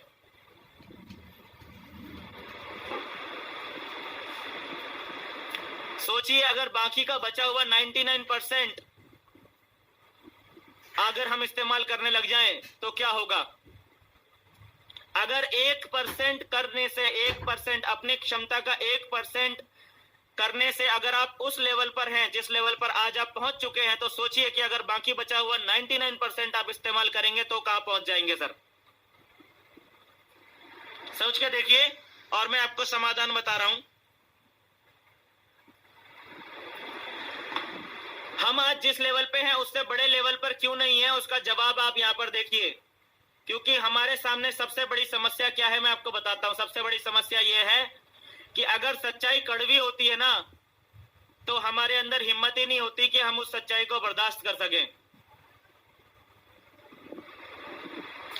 आप समझ रहे हैं? हम आज जिस लेवल पे हैं उससे बड़े लेवल पर क्यों नहीं है? क्योंकि जब सच्चाई कड़वी होती है, जब सच्चाई को डाइजेस्ट कर पाना मुश्किल होता है, तो हम में इतनी हिम्मत ही नहीं होती कि हम उसको हैंडल कर सकें। सच्चाई यह है कि 1000 प्लान दिखाने ही पड़ेंगे, 1000 लोगों को 1 to 1 प्लान दिखाना ही पड़ेगा, यह सच्चाई है। और हम इस सच्चाई पे खरे उतरना नहीं चाहते। 1000 लोगों को हम प्लान दिखाना नहीं चाह रहे होते। हम में इतनी हिम्मत ही नहीं होती कि हम 1000 लोगों को प्लान दिखाएं। सच्चाई तो यही है कि 1000 लोगों को 1 to 1 प्लान दिखाना पड़ेगा, लेकिन हम उस सच्चाई को स्वीकार करने के लिए तैयार नहीं होते। इसीलिए जब हम सच्चाई को स्वीकार करने के लिए तैयार नहीं होते हैं तो हम एक भ्रम में जीना शुरू कर देते हैं। और जो लोग सच्चाई को स्वीकार करने के लिए तैयार नहीं होते हैं और भ्रम में जी रहे होते हैं, उनकी जो जगह है ना सर, उनकी जो जगह है ना सर, उनकी जगह आम इंसानों के बीच में नहीं है, उनकी जगह मेंटल हॉस्पिटल के अंदर है। समझ में आ रहा है क्या बोल रहा हूं मैं ये बोल रहा हूं कि जो इंसान सच्चाई को स्वीकार करने के लिए तैयार नहीं है और जिस भ्रम में वो जी रहा है, उसी भ्रम को अगर वो सच्चाई मानता है तो उसकी जगह सिर्फ और सिर्फ मेंटल हॉस्पिटल के अंदर ही है। ये वो कारण है, देखिए जितने भी मैंने यहाँ पर कारण लिखे हैं, ये वो कारण है जो कि आपको आपकी क्षमता का इस्तेमाल नहीं करने दे रहे, जिन्होंने आपको भ्रमित किया हुआ है, जिन्होंने आपको भटकाया हुआ है। तो ये जितने भी मार्केटिंग प्रोपोगंडाज है ना, इन सारे प्रोपोगंडाज से खुद को बाहर निकालना आपका पहला फर्ज बनता है, आपकी जिम्मेदारी बनती है। एज अ लीडर अगर आप काम कर रहे हैं तो सबसे पहले आपको अपने आप को इन मार्केटिंग प्रोपोगंडाज से बाहर निकालना पड़ेगा। सत्य को देखना पड़ेगा, उस पर भरोसा करना पड़ेगा और सत्य को स्वीकार करने के बाद उसी सत्य के बारे में लोगों को जागरूक करना पड़ेगा। सत्य क्या है बताऊं आपको?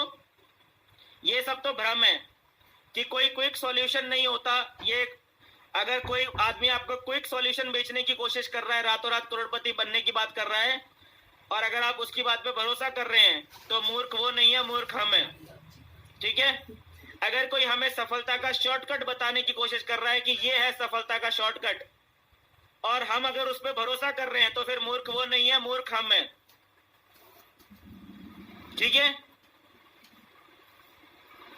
और हम इतने कमजोर हैं अंदर से, हम में से ज्यादातर लोग इतने कमजोर हैं अंदर से कि जब सच्चाई कड़वी होती है तो हम लोग मुंह फेर के खड़े हो जाते हैं, हम लोग उस सच्चाई का सामना नहीं कर रहे होते।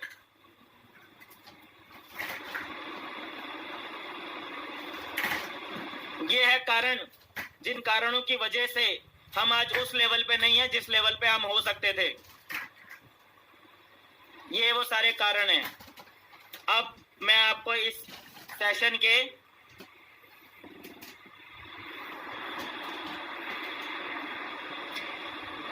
लास्ट स्लाइड पे लेकर जा रहा हूं। भाई भ्रमित लोग तो ऐसे भ्रम में हैं, और जो लीडर भ्रम में नहीं है, कुछ सच्चाइयां हैं जो उस लीडर को पता है। ठीक है? अगर आपको नेटवर्क मार्केटिंग में सक्सेस होना है तो ये है सच्चाई जो मैं आपको अब बताने वाला हूं। बहुत ध्यान से देखना, ये है नेटवर्क मार्केटिंग की सच्चाई। इसके अलावा बाकी आपको कुछ भी कोई भी बोल रहा है तो वो आपको सिर्फ मार्केटिंग प्रोपोगंडा है उस आदमी का।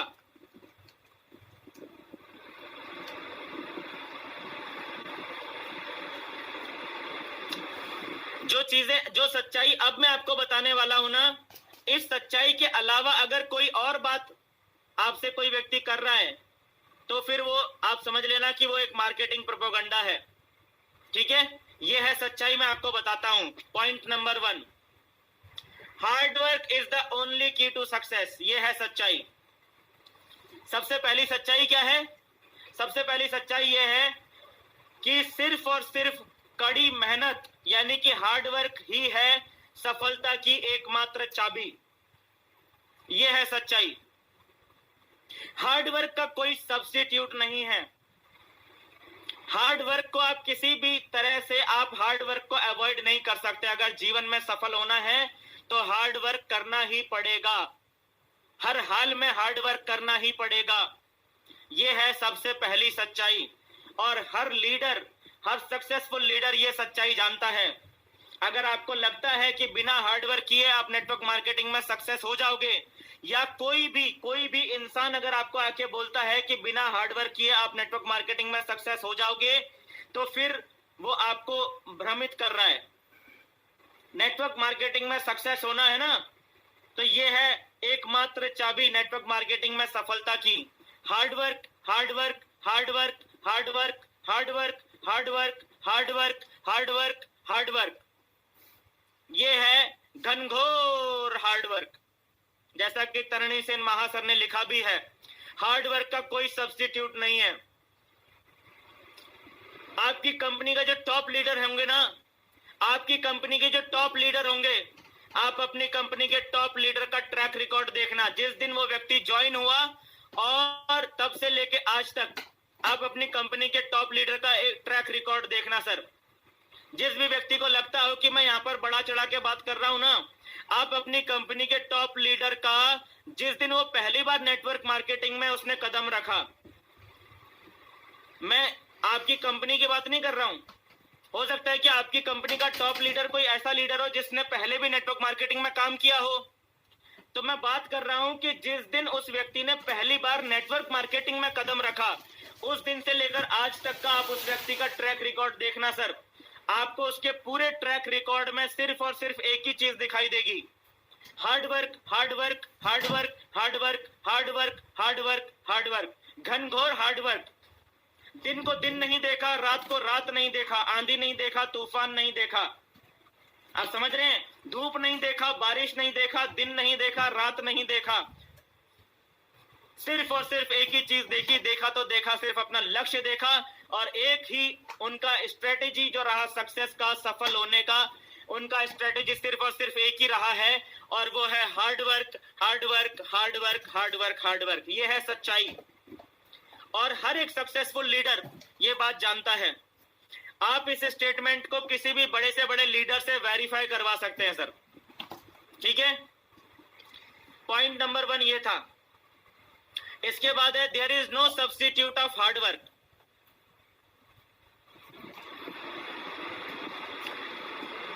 हार्ड वर्क का कोई सब्स्टिट्यूट नहीं है सर, हार्ड वर्क का कोई सब्स्टिट्यूट नहीं है। आप कुछ भी करके किसी भी चीज की से आप हार्ड वर्क को रिप्लेस नहीं कर सकते, ये तो करना ही पड़ेगा। तो आज से पहले आपके दिमाग में क्या बातें चलती थी, आपने क्या समझा, क्या सीखा, किसने आपके दिमाग में क्या प्रोपोगंडा भर दिया, क्या भ्रम आपके दिमाग में पैदा कर दिया, मुझे नहीं पता। लेकिन आज की डेट में आप अपने आप को भ्रम से बाहर ले आइए। नेटवर्क मार्केटिंग में सक्सेस होने का सिर्फ और सिर्फ एक ही फॉर्मूला, एक ही चाबी है, और वो है हार्ड वर्क। बिना हार्ड वर्क के यहां सक्सेस नहीं मिलने वाली है, ठीक है? There is no secret formula. अगली सच्चाई क्या है? तीसरी सच्चाई। पहली सच्चाई है hard work is the only key to success. दूसरी सच्चाई है there is no substitute of hard work. और तीसरी सच्चाई क्या है? There is no secret formula. कई बार हम लोग सोच रहे होते हैं कि मैं वो वाला पर्टिकुलर एजुकेशनल प्रोग्राम अगर ज्वाइन कर लूंगा, वो 30,000 वाला, वो 40,000 वाला कोर्स अगर मैं ज्वाइन कर लूंगा तो मुझे कोई सीक्रेट फॉर्मूला मिल जाएगा, ऐसा हम सोच रहे होते हैं। कोई सीक्रेट फॉर्मूला नहीं है। हाँ, आपको कुछ टेक्निक्स मिल सकती हैं, आपको कुछ टूल सेट मिल सकते हैं, आपको कुछ स्ट्रेटेजीज पता चल सकती हैं, लेकिन अगर आप सीक्रेट फॉर्मूला ढूंढ रहे हैं तो सीक्रेट फॉर्मूला कुछ भी नहीं है। There is no secret formula. एक मूवी देखी थी मैंने, वो कोई एनिमेशन मूवी थी, वो उस मूवी का नाम था कुंग फू पांडा पार्ट 1। आप लोगों ने देखी है कुंग फू पांडा पार्ट 1? देखी है क्या आपने? एनिमेशन मूवी थी वो। क्या आप में से किसी ने कुंग फू पांडा पार्ट 1 देखी है क्या? चलिए, देखिए, नहीं देखिए, कोई खास फर्क नहीं पड़ता है। जो मुद्दे की बात है वो मैं आपको बताता हूं। उस पूरी फिल्म में एक जो है, एक पांडा होता है और एक शेर होता है, ठीक है? वो शेर जो होता है वो विलेन होता है, और वो पांडा जो होता है वो हीरो होता है। तो वो जो विलेन होता है, वो जो शेर होता है, शेर, वो जो है एक सीक्रेट फॉर्मूला होता है, उसको जो है एक कागज टाइप का होता है, उस कागज में कोई सीक्रेट मंत्र लिखा हुआ होता है, ठीक है? वो किसी ने पढ़ा नहीं होता है, और ऐसी मान्यता होती है कि जो भी उस मंत्र को पढ़ लेगा वो दुनिया का सबसे खतरनाक इंसान बन जाएगा। और ये पूरी फिल्म की कहानी जो है उस एक सीक्रेट फॉर्मूले को ढूंढने के ऊपर है। उस शेर को जेल भी इसी वजह से हुई होती है, क्योंकि उसने उस सीक्रेट फॉर्मूले की वजह से जो है विद्रोह कर दिया होता है, तो उसको जेल भेज दिया गया होता है। वो जेल से तोड़ के भागता है, जेल तोड़ के भागता है, और बहुत सारे जानवरों को मार देता है, पूरा चारों तरफ हाहाकार मचा देता है, सिर्फ और सिर्फ उस सीक्रेट फॉर्मूले के लिए। और वो जो कुंग फू पांडा है, जो पांडा जो हीरो है इस पूरी मूवी का, एनिमेशन मूवी है ये, उसको भी यही जिम्मेदारी दी जाती है कि तुम्हारा काम है आजीवन इस सीक्रेट फॉर्मूले को बचाना। लेकिन मूवी के एंड आते आते एक ऐसी सिचुएशन आती है कि वो सीक्रेट फॉर्मूला, वो पन्ना जो है खुल जाता है, और जब वो खुलता है ना तो पता है क्या पता चलता है कि वो ब्लैंक है, ब्लैंक, खाली है। वो क्या पता चलता है कि वो जो कागज का टुकड़ा है जिसके लिए पूरी लड़ाई चल रही थी वो तो खाली है। There is no secret formula sir. जो भी है आपके अंदर है, जो भी है आपके अंदर है, बाहर कुछ नहीं है सर, बाहर कुछ नहीं है।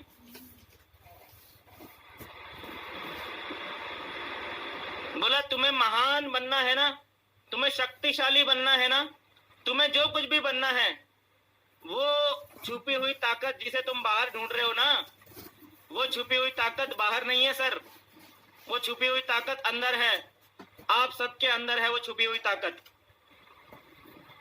और उस ताकत का इस्तेमाल करने का सिर्फ और सिर्फ एक ही तरीका है। वो तरीका क्या है? जल्दी से लिखो यहां पर, जल्दी से लिखिए सर। वो तरीका क्या है? जो भी जिस ताकत को हम ढूंढ रहे हैं वो ताकत बाहर नहीं है, अंदर है आपके। और उस ताकत को इस्तेमाल करने का सही तरीका क्या है? कैसे करेंगे? जी हाँ, घनघोर हार्डवर्क। सिर्फ और सिर्फ एक ही तरीका है। समझ में आ गया? हर सक्सेसफुल लीडर, समझ रहे हैं? टाइटल क्या है? ये पूरी स्लाइड का टाइटल क्या है? हर एक सच्चा लीडर ये बात जानता है सर कि hard work is the only key to success, there is no substitute of hard work and there is no secret formula. आगे और सच्चाई पता करते हैं। अगली सच्चाई, there is no shortcut. Shortcut नाम की भी कोई चीज नहीं है, ठीक है? एक सिंगल वन वे एक ट्रैक है, और जितनी चढ़ाई चढ़नी है उतनी चढ़नी ही पड़ेगी, जितनी सीढ़ियां लांघनी है उतनी सीढ़ियां आपको चढ़नी ही पड़ेंगी, जितनी दूरी तय करनी है उतनी दूरी आपको तय करनी ही पड़ेगी।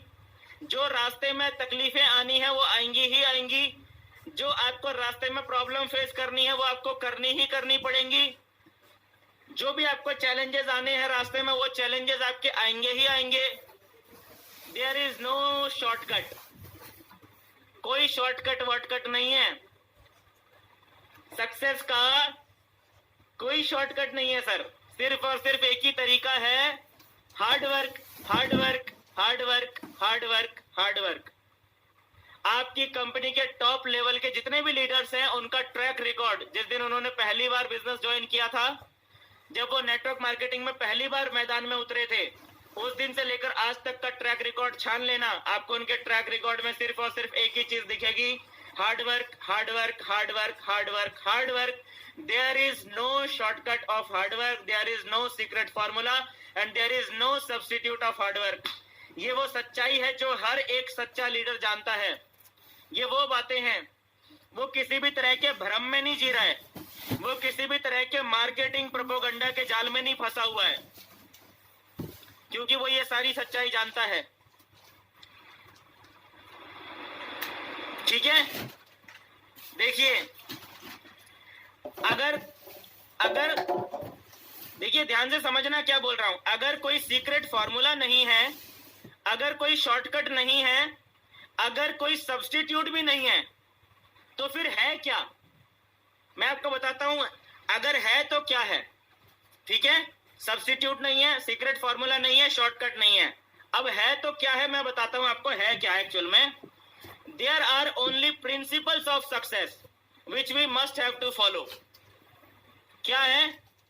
सिर्फ और सिर्फ सफलता के सिद्धांत हैं जिन्हें हमें हर हाल में फॉलो करना ही पड़ेगा। कोई सब्स्टिट्यूट नहीं है, कोई सीक्रेट फॉर्मूला नहीं है, कोई शॉर्टकट नहीं है। क्या है? सिर्फ और सिर्फ सफलता के सिद्धांत है सर, सिर्फ और सिर्फ सफलता के कुछ प्रिंसिपल्स हैं, कुछ सिद्धांत हैं। हमें सिर्फ और सिर्फ उन सिद्धांतों को फॉलो करना पड़ेगा। This is the only way to become successful in network marketing और डायरेक्ट सेलिंग इंडस्ट्री। सफलता के सिद्धांत है यहाँ पर, बार बार आपको वो सिद्धांत बताए जाते हैं, बार बार हर एक ट्रेनिंग के अंदर आपको वो सिद्धांत बताए जा रहे होते हैं। हमें उन सिद्धांतों पर चलना है, हमें उन सिद्धांतों को फॉलो करना है। बस यही एक तरीका है, प्रिंसिपल्स ऑफ सक्सेस। शॉर्टकट नहीं है, सीक्रेट फॉर्मूला नहीं है, सब्स्टिट्यूट नहीं है। क्या है? प्रिंसिपल्स ऑफ सक्सेस है। ठीक है, प्रोसेस है, प्रोसेस। क्या है? शॉर्टकट नहीं, सब्स्टिट्यूट नहीं है। आप समझ रहे हैं? एक सच्चा लीडर ये बात जानता है कि प्रोसेस है। हमारे साथ इस नेटवर्क मार्केटिंग बिजनेस में आने के बाद जो कुछ भी हो रहा होता है वो उस प्रोसेस का हिस्सा होता है। सामने वाला बोल रहा है, सामने वाला अगर हमें रिजेक्ट भी कर रहा है तो भी ये प्रोसेस का हिस्सा है। सामने वाला अगर हमारा इनविटेशन स्वीकार नहीं भी कर रहा है तो भी ये प्रोसेस का हिस्सा है। कोई सब्स्टिट्यूट नहीं है, कोई सीक्रेट नहीं है, कोई शॉर्टकट नहीं है। क्या है? प्रोसेस है, प्रोसेस। एक सच्चा लीडर ये बात बहुत अच्छे से जानता है कि सक्सेस एंड फेलियर ये दोनों के दोनों पार्ट्स हैं इस प्रोसेस के। They both are the parts of this process. चाहे सक्सेस मिल रही है चाहे फेलियर मिल रही है, ये दोनों ही चीजें इस प्रोसेस का हिस्सा हैं। ये एक सच्चा लीडर जानता है। इसलिए वो जब असफलता मिलती है तो बहुत ज्यादा दुखी भी नहीं होता है, और जब सफलता मिलती है तो बहुत ज्यादा उछलता भी नहीं है, क्योंकि उसे पता है कि ये दोनों ही चीजें प्रोसेस का हिस्सा हैं। सफलता असफलता, सफलता असफलता, कभी आप कन्वर्जन कर पाएंगे, कभी आप कन्वर्जन नहीं कर पाएंगे, कभी आप इनविटेशन आपका सक्सेसफुल होगा, कभी नहीं भी होगा, कभी आपको प्लान प्रेजेंटेशन से रिजल्ट मिल जाएगा, कभी नहीं भी मिलेगा। दोनों चीजें चलती रहेंगी, success failure, success failure, success failure, successfully failure, और ये दोनों चीजें प्रोसेस का हिस्सा हैं। आप समझ रहे हैं क्या बोल रहा हूं मैं? कोई सब्स्टिट्यूट नहीं है, कोई सीक्रेट फॉर्मूला नहीं है, कोई शॉर्टकट नहीं है। क्या है? प्रिंसिपल्स ऑफ सक्सेस है, प्रोसेस है। ठीक है, और सक्सेस एंड फेलियर्स ये दोनों इस प्रोसेस का हिस्सा है। ये सच्चाई है। सफलता का मजाक बना के रख दिया है लोगों ने, बहुत हल्का समझ लिया है इसको। सफलता कोई हलवा नहीं है जो थाली में परोस के मिल जाएगी हमको। समझ रहे हैं? सफलता कोई हलवा नहीं है जो थाली में परोस के मिल जाएगी हमको। हमें इसे हासिल करने के लिए हर हाल में कड़ा संघर्ष करना ही होगा। There is no other option we have. ये लास्ट पॉइंट है। जूम कर लें, चलिए। सफलता का मजाक बना के रख दिया है लोगों ने, बहुत हल्का समझ लिया है इसको।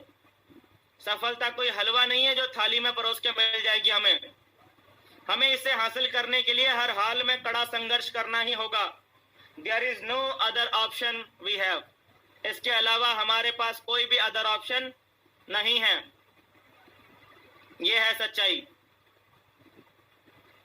तो आज के बाद इस सच्चाई को आप लोग कभी भी भूलिएगा नहीं। अगर आपको नेटवर्क मार्केटिंग में सक्सेस होना है, आगे बढ़ना है, अगर आपको महान सफलता हासिल करनी है, तो इस सच्चाई को कभी भी भूलना नहीं। ये है वो सच्चाई।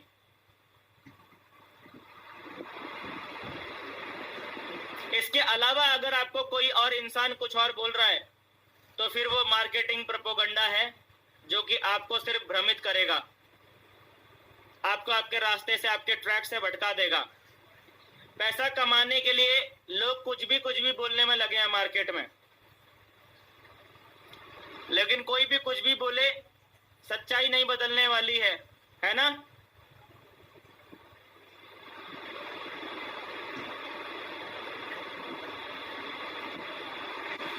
And that's all for today's session. आज का सेशन इसी बात के साथ में एंड भी होता है। किस बात के साथ में? कि सफलता की सिर्फ एक ही चाबी है, वो है hard work, hard work, hard work, hard work, hard work. समझ में